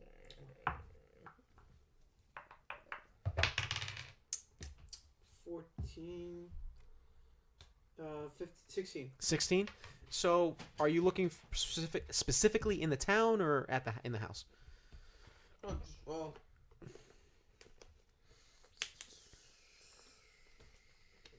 I was inside with him already. Yeah, that's what I'm saying. Are you doing it for as you enter the house and looking into the house, or are you doing it to see if there's anything in your periphery outside? A little bit of both, I guess. One or the other, unfortunately. Unless you want to do it with disadvantage. I guess my peripherals. Okay, so what you see, you notice that the chaos that had ensued due to what was going on, right, has subsided, or for the most part has subsided. The guards seem to have things under control, which seemed very different from how it was not more than maybe 10, 15 minutes ago. And a lot of the buildings that were on fire, you see casters actually casting like ice storms and things like that on the fires or the flames themselves to quench them, and then also to also casting water-based spells also to get rid of the water flames as well.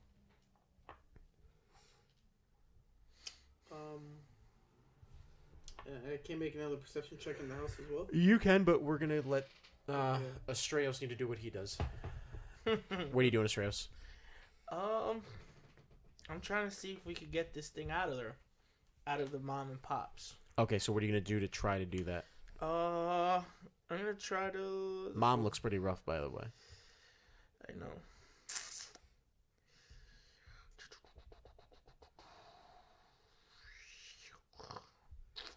I don't have anything magic related on me, and my spells are done for now. Don't you have that magical item thing that you can do? What do you mean? Oh, hold on. The artificier thing?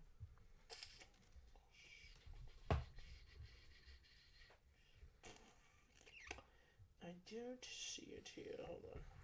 Where would I look for that? Class features. Oh, okay. D&D Beyond. Okay, so in the meantime, Yeah. what are you doing? Alright. Me and I have the idea of finding out the creature. Yeah. And me that we've seen so much of it, does this remind me of anything? What Any the? stories?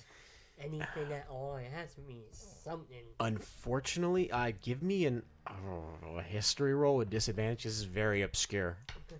Unless are you proficient with history at all or no? Honestly, I don't remember. No, I am not. No? Okay, just give me a disadvantage roll then. I would have given you a regular roll if you were. 9, so that makes it a 7. 7? Mm-hmm. Unfortunately, you can't recall anything. This sounds incredibly alien to you. This sounds like something that should not be. Like, this is the stuff of nightmares, as it were. This is a magic. It's drawn to magic for some reason. You don't know if it feeds off the magic or if it's just drawn towards it. And it doesn't necessarily. It takes over the body like a parasite, it seems. But it allows it, unlike other parasites, if the body's dead, it still uses the body almost, like you saw with Hrimnir's father. Yes. Right? It's really out there. It defies all biological classifications that you're familiar with. Okay. Yeah.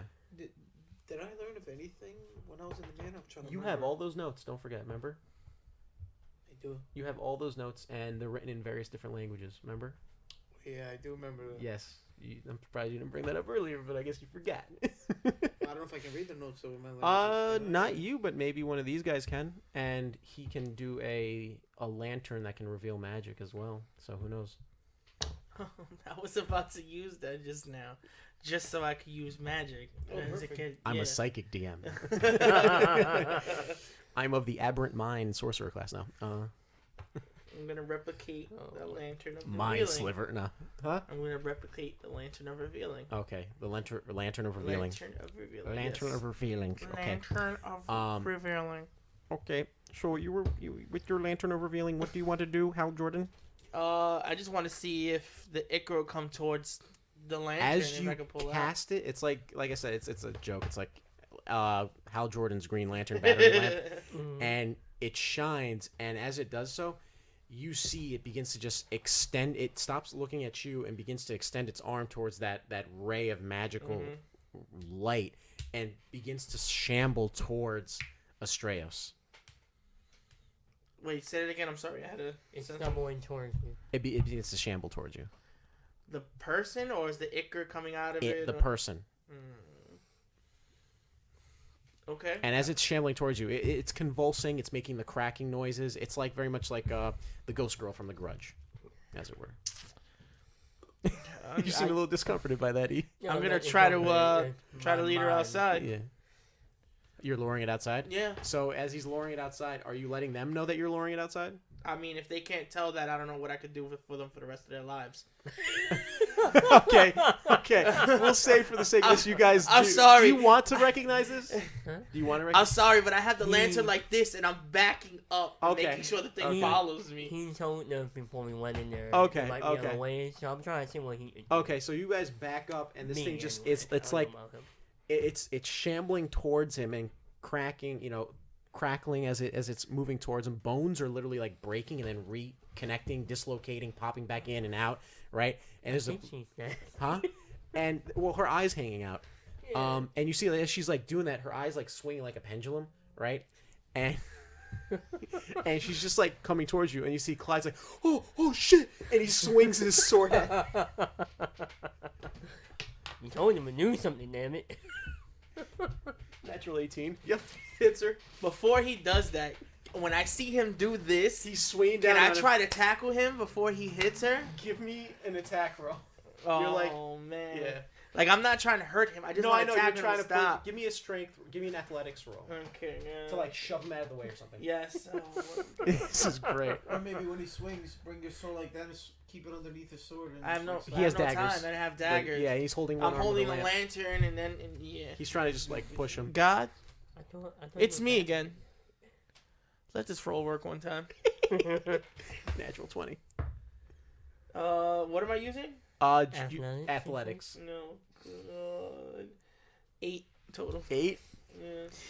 You shove him, and it doesn't cause him to miss, but it turns his damage from a D8 to a D4, and it's like a deli slicer, and he slices off part of her arm. 3 points of damage, okay, and it's like thin sliced like capicola or something, right? And it just cuts off, and you just see like slops, and there's like this black, like it's like this flesh with this black. I need you guys to give me perception rolls. Sure. Me too? Yeah, perception roll. No, old deal. You're just here to look pretty. 16. 16. Dirty 20. Dirty 20. Perfect. Natural 1. 20. Damn. All good rolls. Okay, so you guys immediately notice this, right? You're busy with luring her out, so you're not going to stay too focused on it, but you do see it in your periphery. But you guys definitely get a good look at it because you guys aren't worried too much because she's not trying to go towards you. You see that the flesh, right? The black ichor begins to like harden around the flesh a little bit, right? On certain parts, and almost like a fungus or a mushroom. And it's a sight you remember. The black spindles begin to rise out of it and harden. But yeah, what are you doing? I'm gonna make believe like I'm gonna backhand him, Okay. but I'm actually gonna try to kick him in his balls. You gonna kick him in the ball? You're trying to lure her out. Yeah, but he sliced her arm off. Yeah, but you're backing up and she's getting close to you. Sure, you want to try Alright, this? No, I I'm guess just not. you can do it, but I'm just saying I'm trying to warn you. There could be repercussions. Oh. I go, all right. So you want to be a hero? I take the lantern and I throw it at him so you can catch it. Let's see if he catches it. Natural 1. Nope. he goes, oh shit. He drops his sword without even thinking, and he tries to grab the lantern. It misses, and it drops, and this woman actually begins, since the lantern's in his vicinity, begins to go towards him. You have a split second to react. All of you have a split second to react to this. I'm gonna let him go first. I'm gonna Okay. try to. Uldiel, I know what what I'm gonna do. All right, we'll let Uldiel go, Yeah, and then it'll be Astraios, then Mirthal. This is like GB. It's great. I love it. So first he gets slumped, and then he messes this up. I messed it up. I messed it up because somebody don't know how to catch. I messed it up. He rolled a natural 1. I'm sorry. Why would you even try to throw it? Just continue what you were doing, and then deal with him afterward. Yo, just roll. What are you doing? What are you gonna do? Okay. Let's see. This campaign's great. I love it. I'm gonna do divine smite and do an extra radiant damage. To her? Yeah. Okay. Give me an attack roll. Oh, what am I doing? By the way, you know you declare those after you hit, right? Huh? You declare them after you hit. Yeah. You don't have to do it before. So that way, in case you miss, you won't waste it. So do it before. No, after. After. I'll do it after. And when Yeah. you know you hit that, I'm adding divine Oh, I smite got on you. it. Okay. That Yeah. way you So won't do waste. divine smite after my attack roll. Yeah, I'll say for the sake of this, you're doing an attack roll, Oh. and then if it hits, I'll let you use Divine Smite. Yeah. Why am I? They're Why am I called- rolling 2? Hold on. 1d20, 1d20. Okay. 1d20. It's been a while, bro. I know. 18. Oh, yeah, that hits regardless. Yeah, so you hit. Do your damage dice plus the Divine yeah, Smite should be at damage. D8. It's a D8 radiant damage. Yeah. Yeah. So 2d6 plus 1d8. 2d6. Oh yeah. Plus 1d8. Yes, sir. That's in the lightness. Is this it? This one. Yeah, It will this be at one, D8. Yeah, that's it, that's it. That's it. You That's have it. I got Yeah, it. you have it.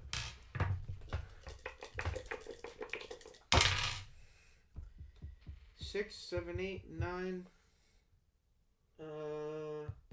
Isn't it plus something too? Yeah, look for your attack modifier. It should be the strength.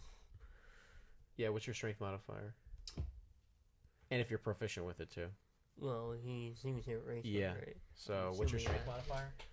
I'm so confused. Where am I looking at? Look at your strength modifier. Alright, you see right here how it says a plus 2 Yeah. at the end of the damage? That's what you're adding to it. Oh, so plus 2? Yeah, so plus 2. Okay. So 7, 8, 11. 9, 10, 11. Mm-hmm. Just want to make sure.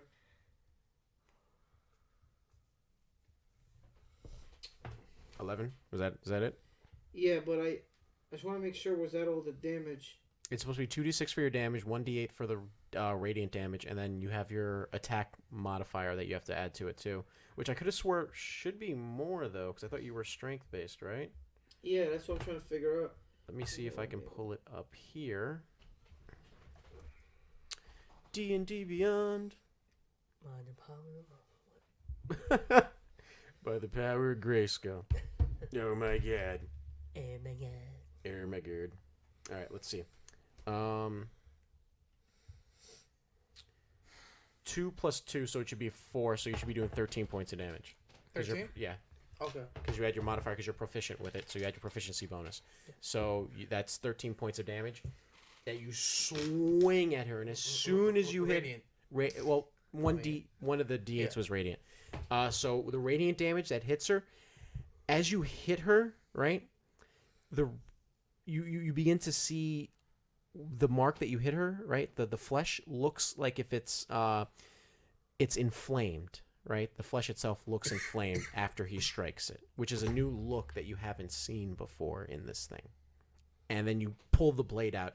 She's still alive, and she's actually kind of indecisive as to who she should go after, right? To the point where you actually see the point where she actually begins to actually almost like a corkscrew spin her neck around, like she's like quickly like turning to you, then to the guard, to you, to Uldil, to the guard, and is Clyde, and is going back and forth to the point where there's a part where she actually winds up dislocating the upper and lower part of her head, and her jaw swings towards your direction, Uldil, and the upper part of her head swings towards the guard, and it's just like really weird, like think of like a Rubik's cube that's like kind of like that someone has like two different sides like cornered, right, to make like a star pattern. So it's like that, and it's like split like that. It's like and like her face is looking at him, her jaw is like pointed towards you, or the bottom part of her jaw is pointed towards you.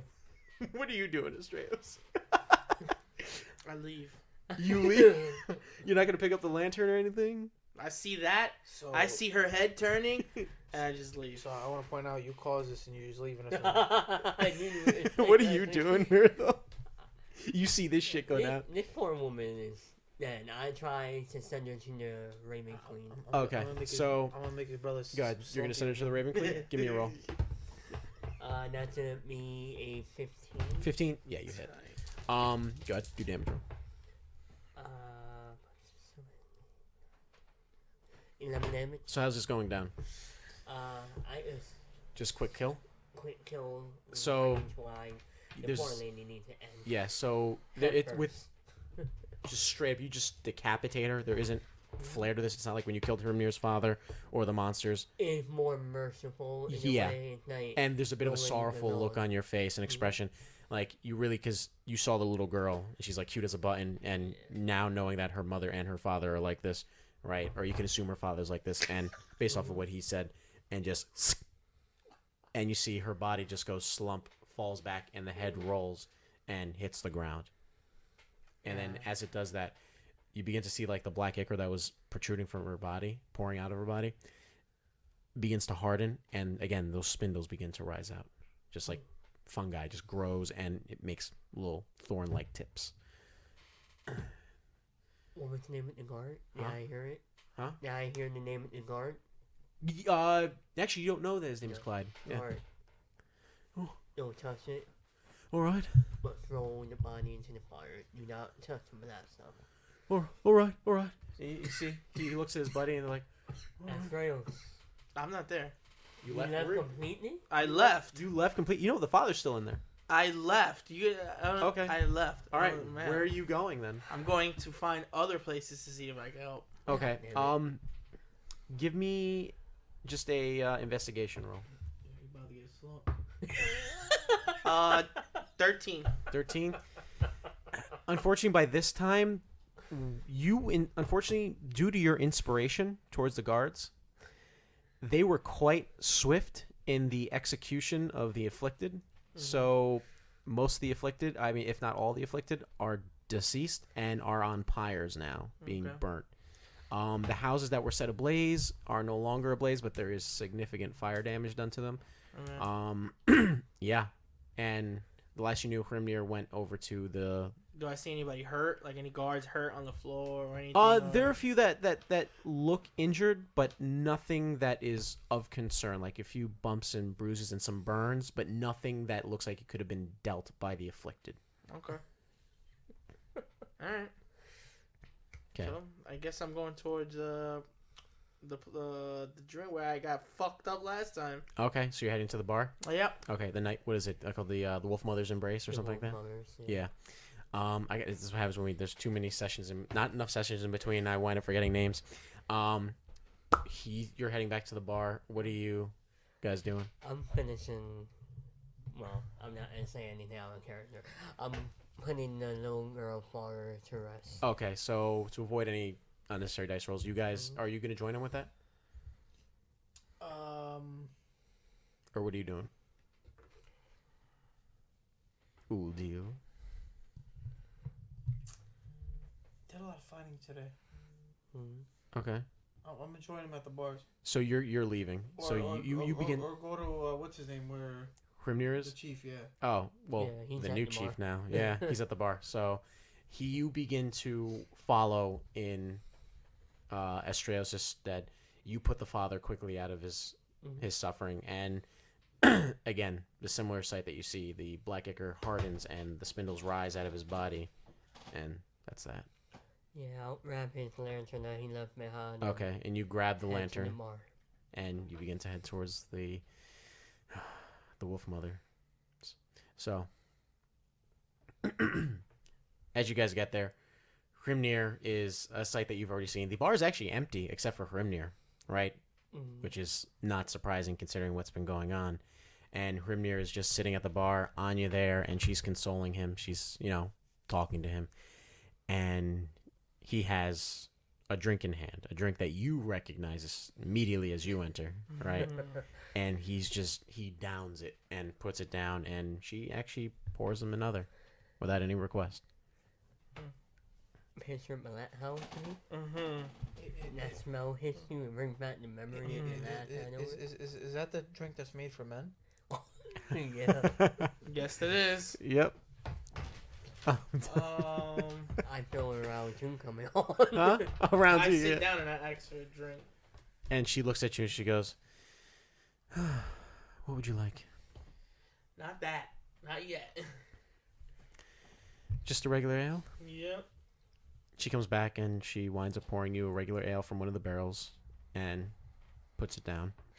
And she winds up looking at you and goes, "On the house. Thank you. Friends of the chief. Drink for free." You arrive. They're drinking at the bar. Oh, I spot them there? Yeah, you spot them. There's Hrimnir's there. He's nursing his drink. He's not drinking as fast as he drank the first one, but he's just sipping at it, and he's drinking his ale. I want to sit next to the black man. You sit next to Black Man on his left because he's got the right, and she looks at you and she goes, she looks at Hrimnir and she goes, "The company you keep, so strange. Not surprising, but so strange. What can I get for you? I'm good, sweetheart, for now. Thank you. If you need anything, I'll be here. Drinks are free." Oh, yeah, wait. Oh, what were you gonna say? Now I was gonna start a conversation with All right. Grimir, say something. And then Mirthal shows up, and you see he's sitting at his left, not drinking anything. He's drinking an ale, and Hrimnir's drinking a drink, a very familiar drink. I hand Astraios his lantern. So you just put it right Right there. in front of him, Yeah. leftness, and I can go and take the seat on the other side. Next to Astraios or next to Uldil? Next to Uldil. So he goes, "You forgot this," and puts it right there. Walks over to Uldil, sits next to Uldil. Anya goes up to you. "The wise one. What can I get you?" It's been a long day. Something to take the mind off. Not normal, but a normal person. "I got you."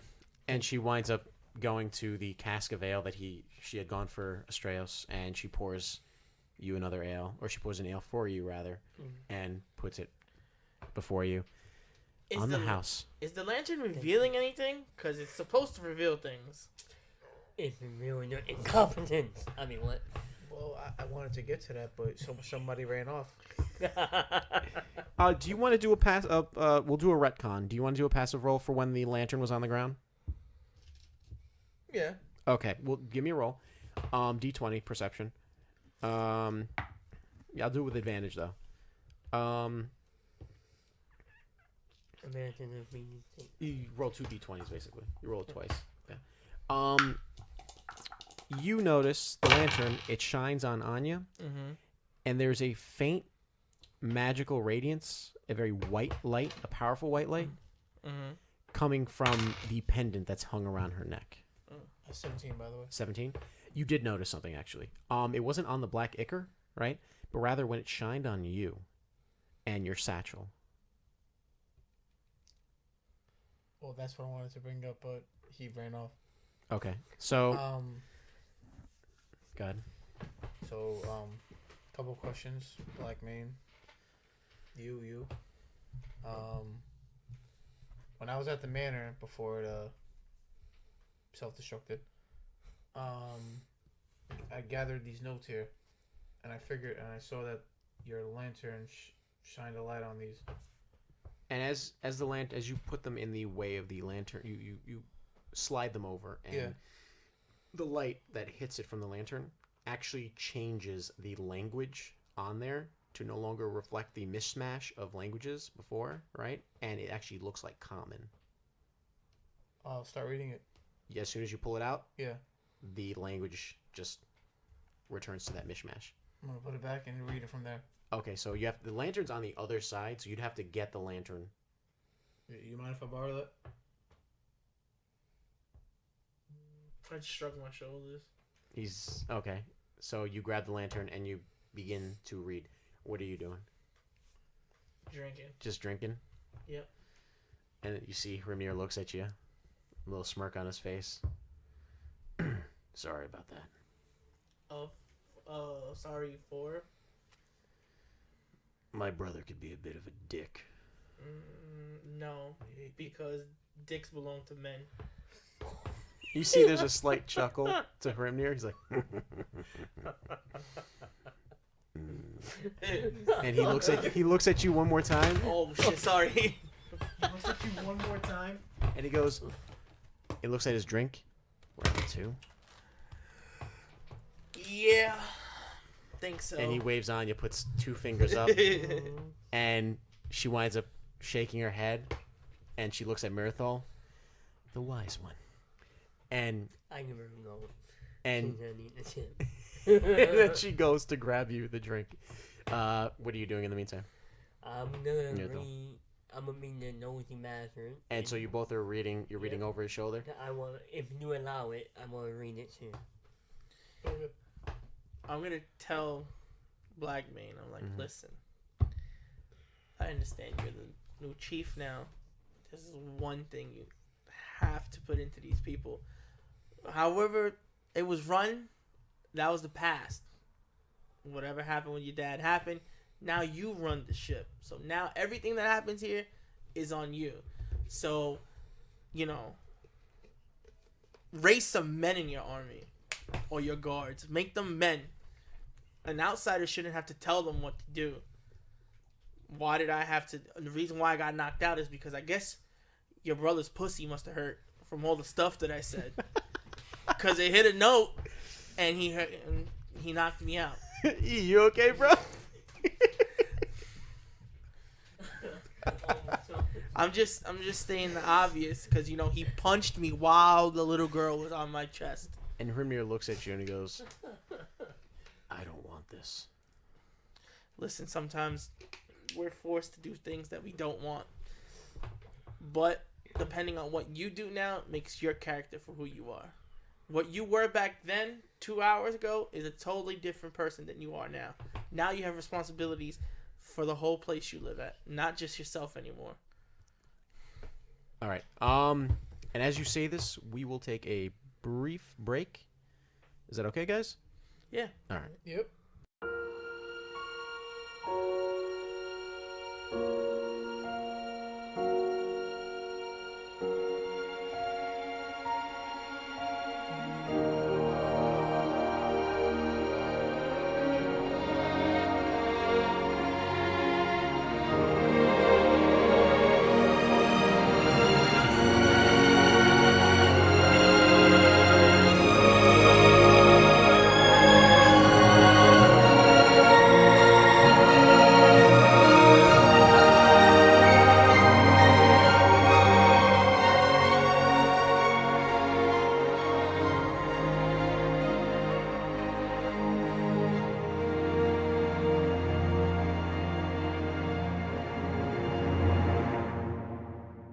And we're back. All right. So, last we left off, you said some inspiring words to Hrimnir, and we'll go back to that right now. Mm-hmm. So, Hrimnir looks at you. I don't know if I can do it. I never wanted this. Well, right now you have no choice. This is trial by fire, pun intended. Sometimes we don't get what we want in life. You never wanted it, but now you got it now. And what are you gonna do with it? You see, when you say that, he looks at Anya. She's busy doing barkeep, as it were. Mm-hmm. And he looks at her for a second. And then looks back at you.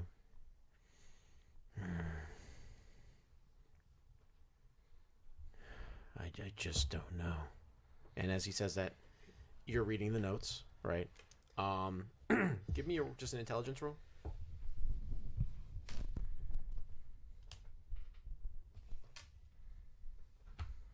Ash, Where's my D20? is it in the cup? Okay. What is this for? Intelligence. So just straight up intelligence. Okay. So that is 13. 13? Yep. So as you're reading the notes, you discover a few things. A few tidbits of information, as it were. One, the notes were written by a gentleman by the name of Dr. Xander Narad. Dr. Xander Narad, apparently it was a accomplished, according to his notes, he seemed to be in some way an accomplished, he's a bit of a Renaissance man, I want to say, when it comes to understanding the arcane arts as well as medicinal practices too. Like, he very much combined science and science and magic together, right, to create basically a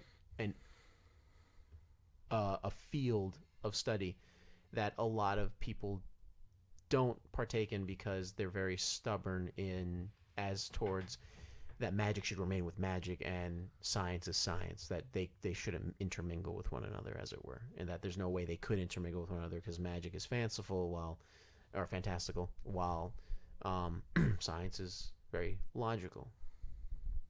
So you do discover that the house, right, because there are notes about the house in there, the only section of the house that actually existed within the material plane, or your material plane, right, was the main foyer area, right? And it was only the first floor. The second floor was actually using planar magic to create the second floor. So the second floor was technically in a different universe entirely altogether. This is what you're discovering. And that the rooms that you were in, the room that you awoken in, and all the other side rooms that you went through also existed within their own pocket universes as well. So each very room was its own very different pocket universe. And that's what the magic was that you were sensing. Then it goes into more personal information that Dr. Xander Narad was actually once married, and he had lost his wife, right? And for a long time he pursued like fields like necromancy, right, to see ways of bringing her back. But then he figured, from what he studied, that what he would bring back wouldn't be her, so he stopped. And so he turned his eye towards planar magic, the very magic that he used for his manor, right? And what he began to do was actually commune with various versions of himself from different universes. And he actually began to speak with several of them. Some of them benevolent, some malevolent, and then some were just completely opposite of him. Some were actually complete morons. There were some that didn't even know anything about magic or medicine or anything. There were some that were actually bards, right? And the ones that he did encounter that were nothing like him or didn't bother to care about science or magic whatsoever, he thought were inferior, as it were, right? And so he ceased communication with them entirely. And then there's only one more section in those notes, right, that you come across that you pertain as being important, right? And it's of the black substance. And the black substance actually is a concoction of his own making. And it's a sentient life form, right, that he created, just experimenting one day. And what it does is it's almost parasitic in a way, very similar to like cordyceps, right, where it slowly takes over the host's central nervous system and begins to control them as if it was a puppet. And what's its one goal is to essentially feed and reproduce, right? And what it feeds off of is any organic matter. What he did discover that it was drawn towards magic, and that if it winds up consuming something living with high magic, it actually winds up dying, and magic's actually really bad for it. But like an addict, like a drug-addled addict, right? They can't cease that addiction to be drawn towards the magical item. Fire works best to getting rid of it, but fire-based elements or affinities that are close to fire, like radiance, also hurt it as well. But fire is the best thing to destroy it. He never came up with a name for it. But you do discover a very disturbing plot about it. That his goal at the end, because of how futile he thought existence was, because he couldn't find anyone on par with himself, he wanted to just wipe out everything using this black substance. But clearly he never got the chance to, because he wasn't in the house, and yeah. Okay. So you're gonna relay all that to Astraios, or? So Black Man. Yeah. Does the name Xander ring a bell? No.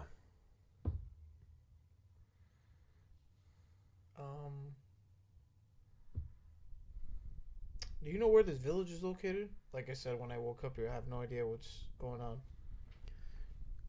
As in Country, Loria. continent, Loria, yeah.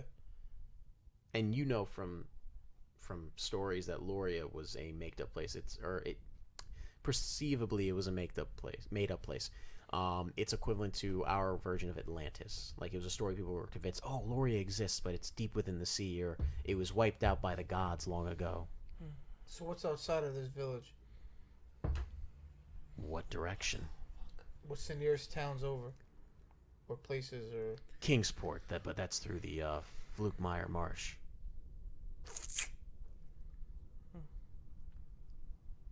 Because from reading these notes, I have to find this Xander guy, or somebody who knows him. Well, if answers are what you seek, you want to go to it's that place. What's it called? It's a big library of sorts. It's located in the it's an island. You can take a boat from Kingsport to get there. The Garden of Lyceum. Anya, would you know who Xander is? Unfortunately not. First time I'm hearing about this. Hey, miss, can you come here for a bit? And she looks at you and she goes, and she approaches you. Yes? Black Man, I noticed when his lantern went off, her necklace was shining. I was just about to ask that. Can I see your necklace? I'll give it back. I just want to see it. No, you may not. And if you're curious, it's because it's enchanted. And she looks at Blackmane, and he looks at her and smiles a little bit. Enchanted, like, for what? Of what? And she looks at him, and there's a look on her face. Give me an insight roll, both of you, if you want. Are you paying attention? Still got that frog here, bro? I'm fucking done. I can't. 17. Insight? 17. Well, yeah, insight. Okay. 20 20. altogether. Nice. So you both notice the look on her face is more like, is it okay if I talk to these people and tell them what the necklace is for? That type of look on her face. Like, she needs to get some sort of approval from him. And he looks at her, nods, and she goes, it was our getaway plan, as it were. But being as things are the way they are, I don't know if he still wants to. just to let you three know, I'm basically relaying everything to them. Because you have that on and it's enchanted, it's gonna draw these things towards you. Just letting you know that. What kind of magic And does I'll it have kill in them. that pendant? Divine magic. Yeah, from what I read, radiant or divine will attract these things. And what I asked you about Xander, this is, I'm speaking to them. Mm-hmm. He's the so-called creator of this thing, and that's why I'm trying to find him, to figure out what happened to your people and your father, everything that's going on. Well, if Xander's the one who owned that manor, like I've said to you and your friend, and he looks at Mirthal, right, who's double checking through the notes. He's the reason why we have our anger issues, as it were. What do you mean? You know what I do when I get angry. Mm-hmm. That's not how it's supposed to be. How's it supposed to be? It's not supposed to be. Okay. Kind of see where you're coming from. So if he's the one who owned that manor, good riddance if he's gone. And I hope those things took him. I don't think it works that way. From what I read, that manor, when I was in it, parts of that house shouldn't be there. It should be part of another verse, like a universe, multiverse, if that makes sense. So, meaning we could potentially skip and go to different realms, if that makes sense, or different universes. So we're from a different universe? Yes, in a way. I don't know what Black Man has to say anything about that. Or not. He looks at you, and the look on his face is one of bewilderment, because this is way above his pay grade, right? He's not someone who's familiar whatsoever. Like, he's not a dumb person, but he's not also up to the point of, like, being, like, a arcane scholar in any way. Like, you laying down multiversal existence, right, is, like, blowing his mind. It's like the Death Star at the end of New Hope. It just, with a proton torpedo going through it, into the shaft. Wait a minute. Could he have just left? Because how the fuck did we get here? It couldn't have been any one of you guys, because you guys don't know anything we're talking about. So he must have brought us here. Can I do, not saying they're lying, but Insight? Insight or whatever? Yeah, give me an insight. Yeah, give me an insight check. You can give it with advantage, because you've already done one on Anya. Okay. Do you want to do one too? Or, yeah, do you want to do one too? No?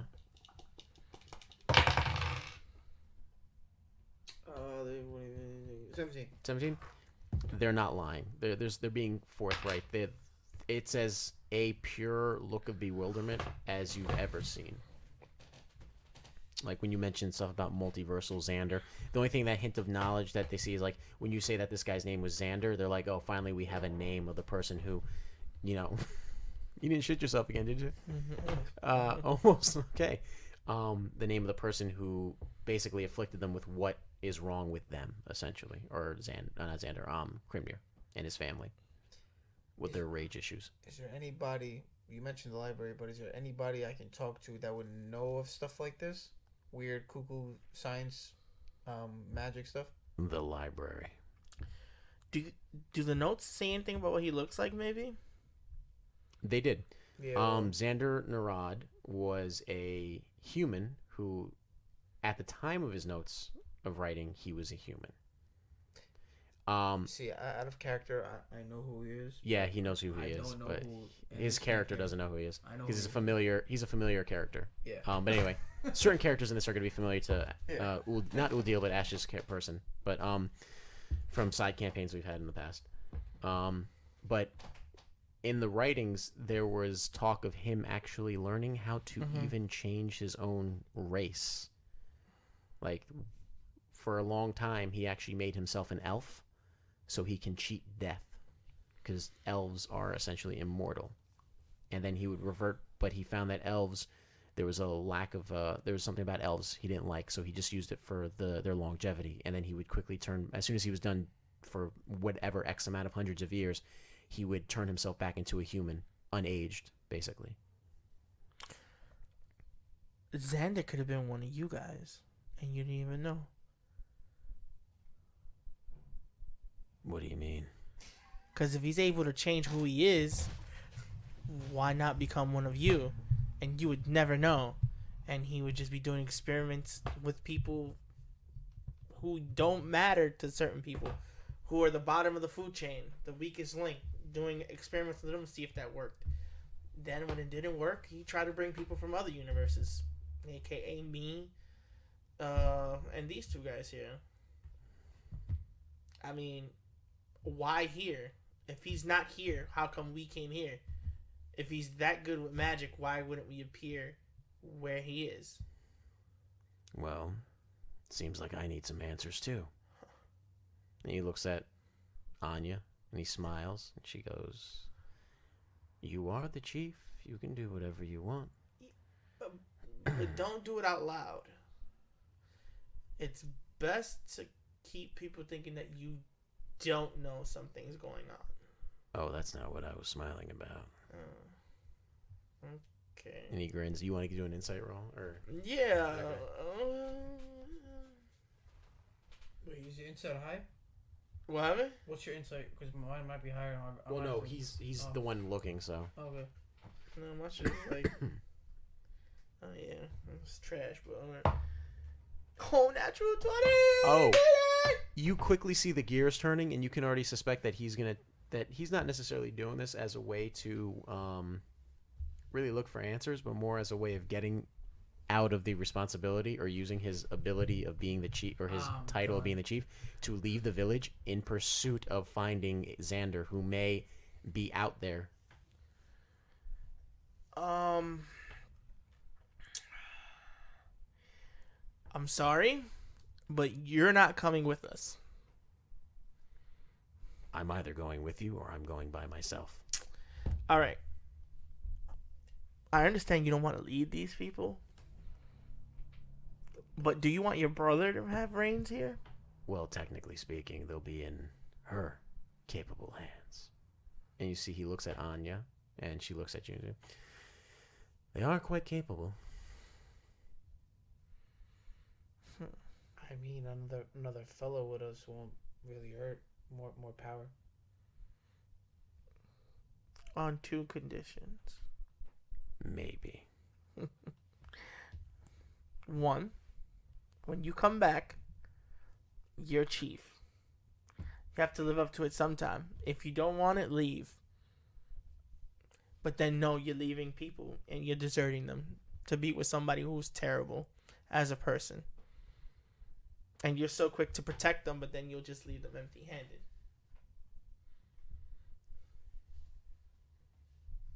Was there a 2 to that? Yeah, I'm waiting. Yeah, I'm waiting for the 2. Hold on. I got it. Then I start smiling. And 2, you need to bring one of those kegs with us. He looks at Anya, and Anya's like, "You've got the flask." And Anya's like, "Oh, no. No. Anything but that flask." What's in the flask? The flask. And you see she's like, "You made me promise not to ever give it to you.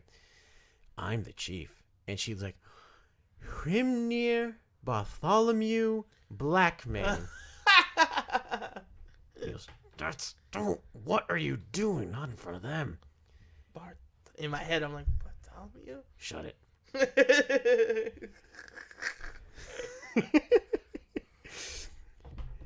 "No, you are not abusing your power." "Come on, don't embarrass me." And she winds up going, "You childish men."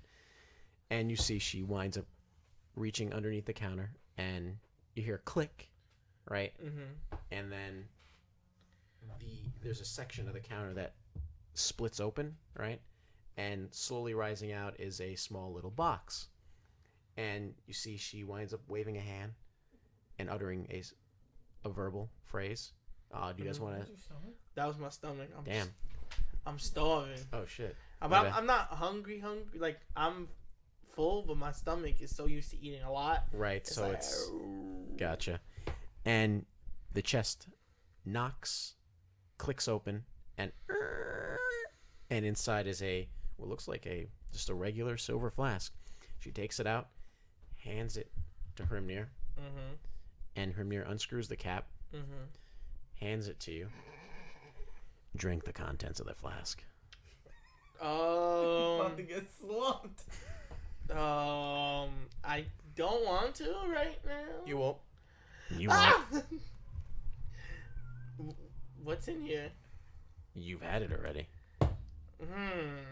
Why in the flask though? What's special about this flask? It just tastes better. You won't. I'll do it Okay. if you agree to those conditions. I agree as long as you drink everything in that flask. I'm not gonna drink it. No. You didn't say drink everything in the flask. You see, I'll drink from the flask, but I won't drink everything. Drink everything in the flask. How about this? You drink half, and I'll drink half. Fine, that's great. I'll drink a third. Why not a third each? Okay. Oh, how about this? If you're really serious about really coming back and being the king, let's break it in 4. Anya will drink with us. A third. We'll do a third. No. We can do a 4th. Just like you wanted me to drink everything from this flask. I don't know if I agree to this. He looks at Anya. Anya looks at him. She's like, and I'm like, he looks at her, like, are you sure? And she's like, Hey, Yeah. I that's between you two. I took it, did my part, and give you guys the information. So no. Pussy. You're part of the party now. Pussy. And so, all right, enough. Sorry. Yeah, I was gonna call you pussy for like 5 minutes. So, he agrees to your terms. Okay. And Begin drinking. yeah, I take a swig. why am I in this? So you start to drink, right? Uh-huh. And you drink, and you're drinking, and you're drinking, and you're drinking, Oh, it's and you're drinking, bottomless. and you're drinking, Perfect. and you're drinking. I and he's stopped ready. drinking. You stopped drinking Yeah, after a while. I'm Give me give me I'm not drinking. 2 Constitution rolls. Nope, I'm not drinking. You don't even know what's going on. Oh. You don't know what just happened. He just tricked you. Nah. 17. 17. Mm-hmm. Okay. Give me another roll. 18. 18. Mm-hmm. You're buzzed. You're not like gone, but you're buzzed, and you realize quickly that this flask is clearly never ending. Perfect. Which is why he wanted you to drink all the contents to dupe you. So he takes the flask from you, right? Mm-hmm. Drinks a little bit, hands it to Anya. Anya drinks, and then hands it to Udio. Wow, you guys are pussy. You make me drink. I'm gonna do just like them and just take a sip and drink a little. They didn't take a sip. They took a nice chug Oh, of it. okay. Yeah, I they thought took you a said nice. Well, I'll drink a little bit. That's They it. took a nice chug, not as much as you did, but they take a nice chug, Like, and then if this is a cup, what do you mean a chug? probably the cup. That's a lot. They're very hardy people. Well, I'm not. I'm just gonna drink like. Yeah, you didn't. That's it. You didn't hear or see what happened to me. That Yeah, first I'll drink. session? I'll agree to, like I said, I'll drink. I'll agree to what I said, but I'm not gonna drink that. Okay. Yeah. You take your little teetotaling sip. Yeah. And then he takes the flask back, screws the cap, and then pockets it. nice. I can see we're gonna have a good time with that flask. Very. Do you know a quick way to this library? The fastest way would be going to Kingsport.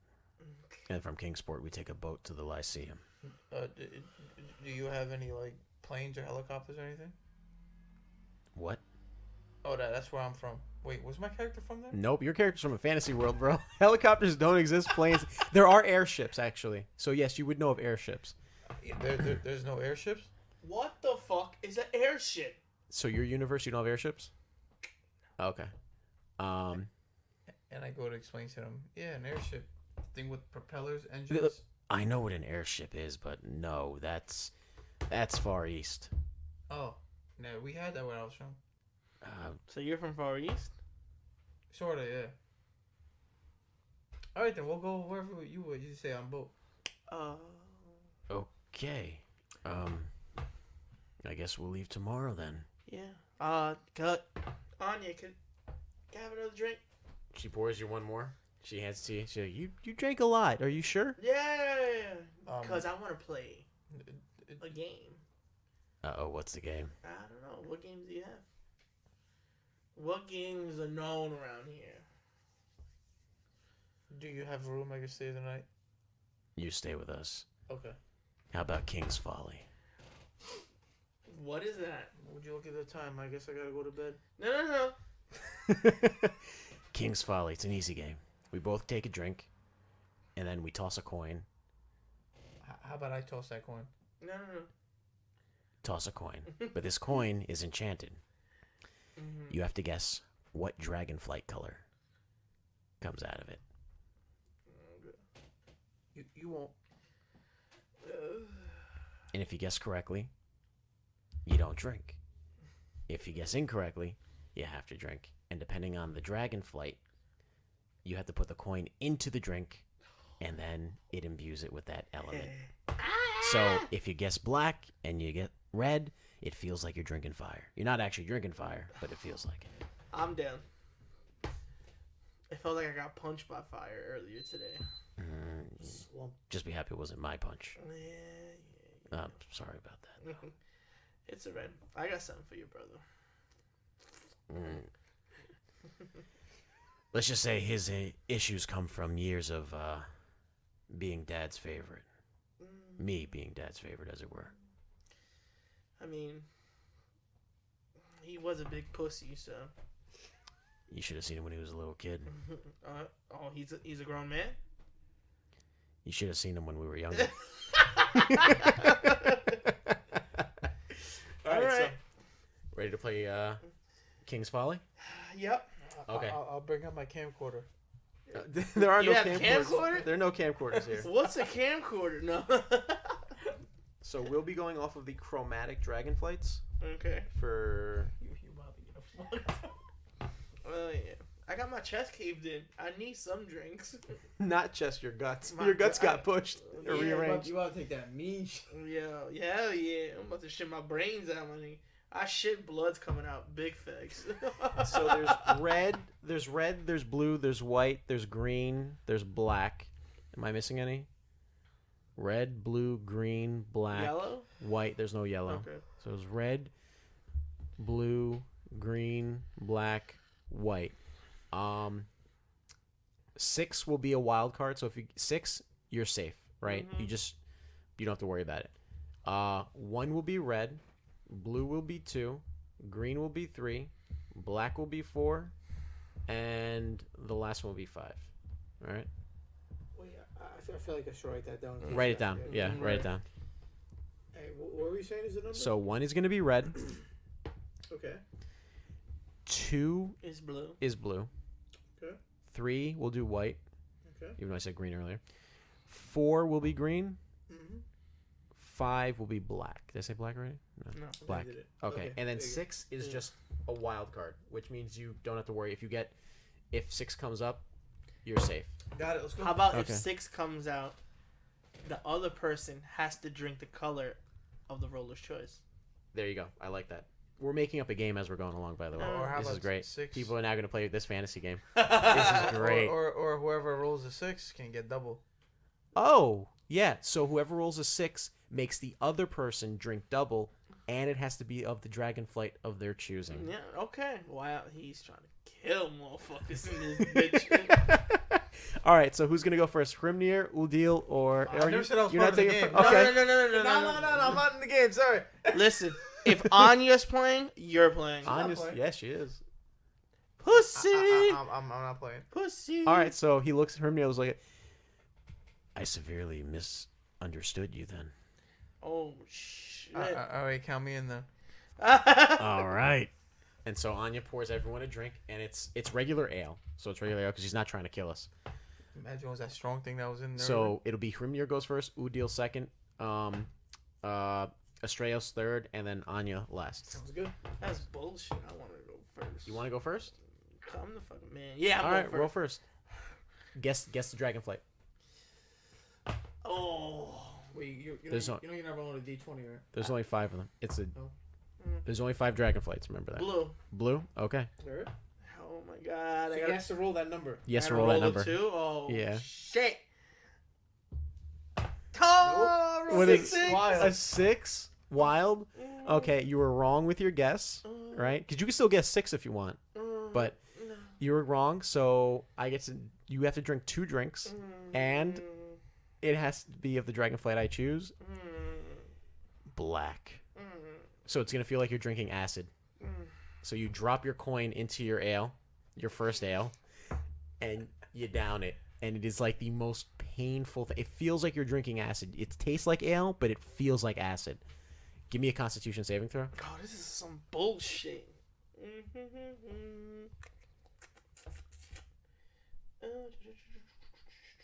You see the coin you're using is an enchanted brass coin.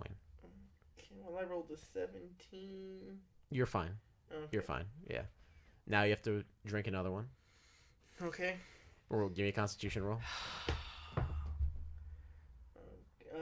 12. 12. This no, one, I'm sorry, 14. 14? Yeah. you make it, but it's a little rough, right? It hurts like hell going down, even though you're not really drinking acid. It's the feel of it. It's very psychosomatic in that way. Next is Hrimnir. He's going to guess a 6. Okay. He rolled a 3. So what is it for 3?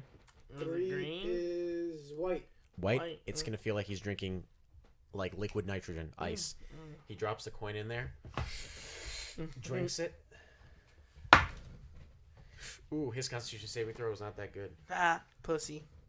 He's doing it. Let's see his Constitution saving throw. He rolled a... Oh, it's not that bad, actually.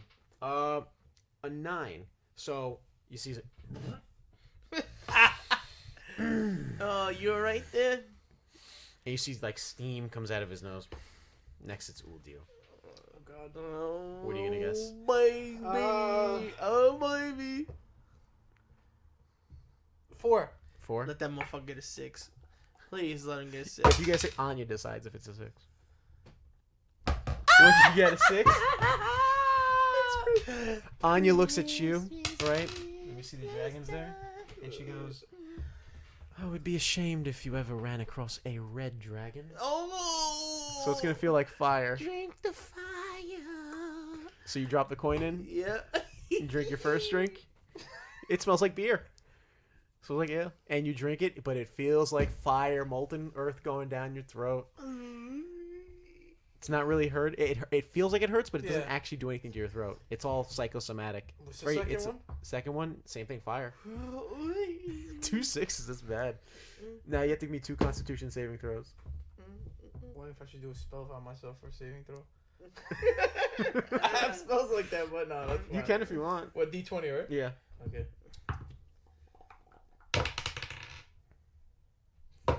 2 plus Oh, What is it? Constitution saving throw. Oh, God. Constitution is 5 altogether. 5 altogether. This first drink, you actually wind up throwing up a little, but not to like show off, like not to be like, oh, I'm not being bitched out by these guys. You actually swallow the drink plus your vomit back down. Oh. Now give me a Constitution saving throw with disadvantage Yummy. God. because you did too. You about to get fucked up. You talk about me. This is like time on the outside. Oh, look, you got nervous. That shit popped out. Is that what you said? Get a 1 in there. Disadvantage? Get a 1 in there. What Get a did you- 1! You had a 1? Get a 4. Oh. 4.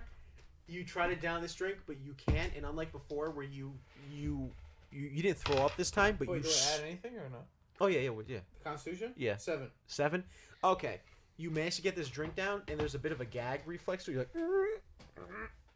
and we look at you. He's like, "You okay?" Pussy. And you're like, you're like, "Never better." Pussy. Now it's Anya's turn. She's gonna guess 6. Oh, please get a 1. She got a 5. What's 5? Black. Black. So she drops the coin in. She looks at Hrimnir. I hate you. And she drinks it. And let's see what her Constitution saving throw does. Oh, she got the best Constitution saving throw of us all. Natural 16 plus 3, so 19. She's fine. She downs it like a champ That's bullshit. and puts it down. Your turn. 6. All right. 3. Damn it. Was it That is green? white. Oh, white. So it's gonna feel like liquid nitrogen. Perfect. So you drop the coin into your ale. Mm-hmm. We haven't picked green yet, right? No one's done green. It's been black pretty much. What did you get? I got a 2 plus 4. 2 6 plus 4, total. 6. You throw up a little bit, but you muscle it back down and you get it down. But now you're starting to feel, because you drank earlier too, you're feeling a little tipsy, Mm-hmm. right? And the room is starting to like almost look like a mirage to you. Mm-hmm. All right, Hrimnir's turn. 1. Oh. He guessed 4. 4 came out though. 4. Yeah. Green. Green. Okay. Okay. He got a 14 with his constitution, and he drinks it. What is it? What's green? Acid. Oh, yeah. Yeah. I thought black was acid. Both are acid. Oh, okay. Yeah, I think it's green's acid. Well, correct me if I'm wrong, people on the internet, but yeah. You son of a Udiel's bitch. turn. You good over there? All right. I'm gonna pick You alright? Okay. 6. 6. Oh, Okay. What'd you roll? shit. No, not yet. Why you rolling a d20? Forget that. Oh, it's actually poison. Oh. Oh, shit. So what does poison feel? I'll just stick with acid. It feels like Okay. acid because Let's go 6. their dragon breath is poison gas. So 3. 3 white, so it's gonna feel like liquid nitrogen. And then you give me a Constitution saving throw. Yeah, afterwards. that one's d20. Yeah. King's Folly, new drinking game. I'm with it. Trademark it. Yep, it's a Neon Knights production. 13. 16. Plus. You get it down, no problem. That's that. You're bullshit. feeling a little buzzed, so's Hrimnir, right? Now it's He's feeling the worst. He is. He is. All right. Anya's gonna guess 3. She rolled a 1. Red. Red drops the coin, drinks it. 18.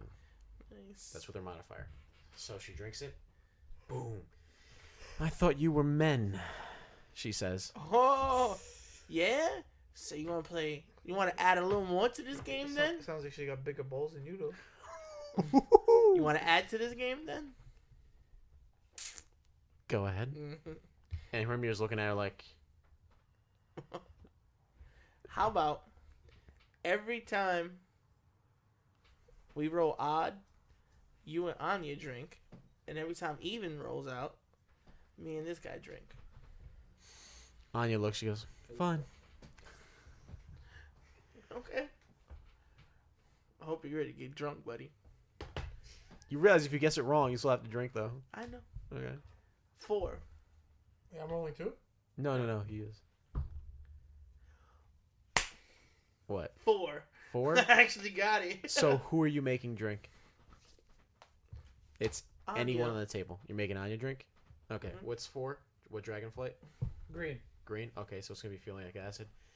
You said odds us, evens you, though. So you have to drink anyway. I know. So you have to drink like if it was green. So I know. roll Constitution. Both of y'all. Oh. Natural 20. Stop it. I just got a... You serious? Nice. Let's see.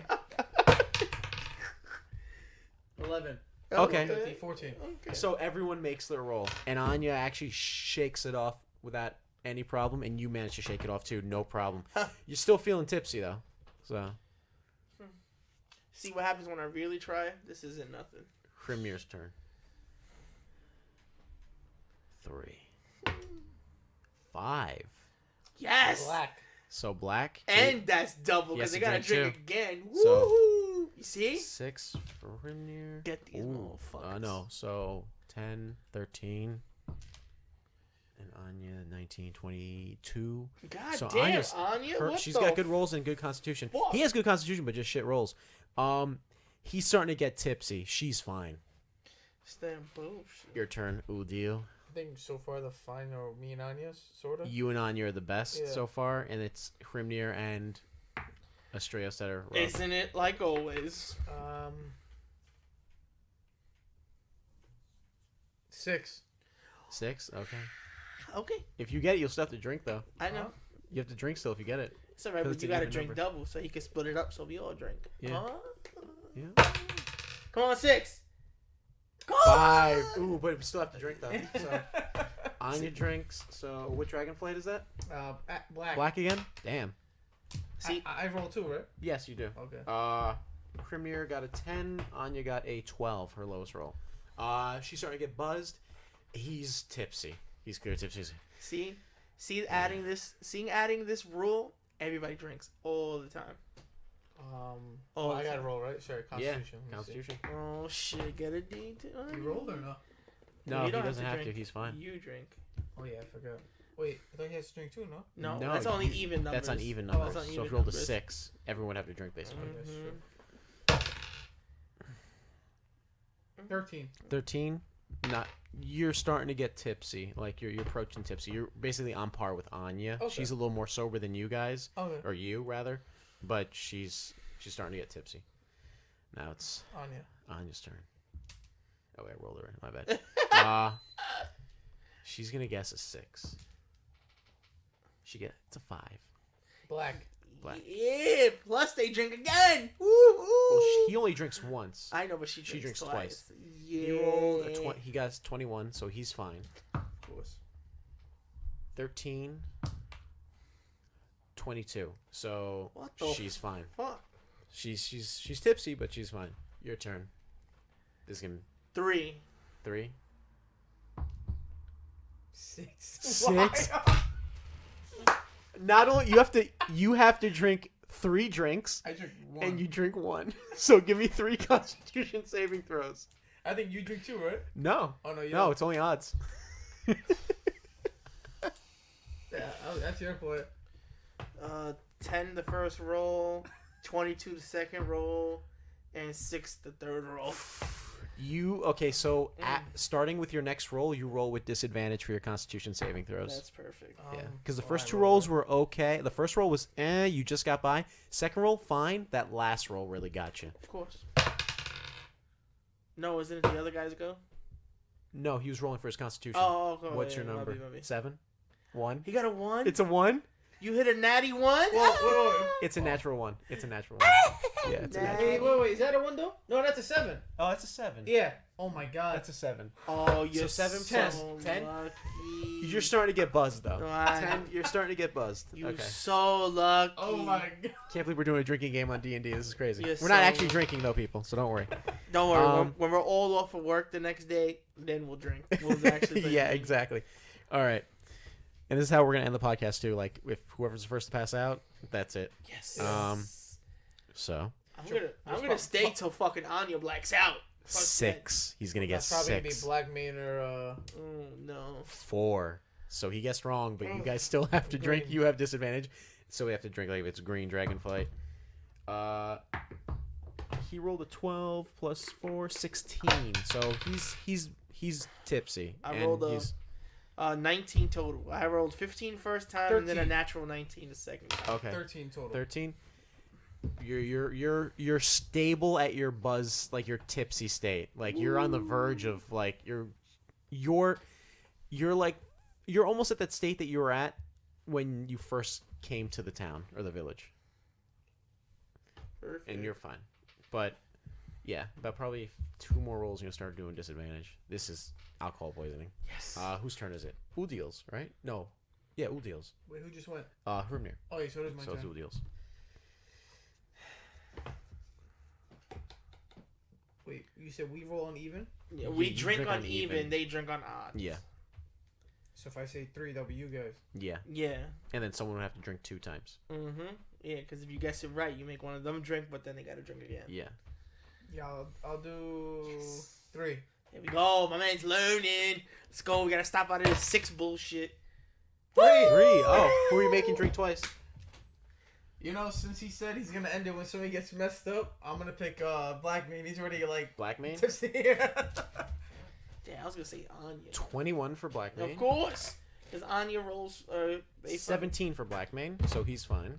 Now for Anya. Anya rolled a 9. Woo! She's buzzed and she's Shakes it off. He goes, "Is that all you have?" Now it's her turn. Yeah. 6. She rolled a 6. No. Yeah, she did.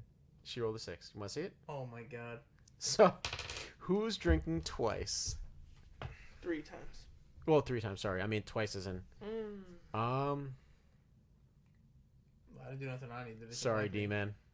Sorry, Astraios. She looks at you. Your game, your rules. Drink up. So I gotta roll 6 times. Hmm? I have to roll 6 times. You have to roll 6 times. Yeah. Oh, with disadvantages. He has disadvantage. Yeah. I'm just rolling for my one constitution. And she chooses the blue dragonflight.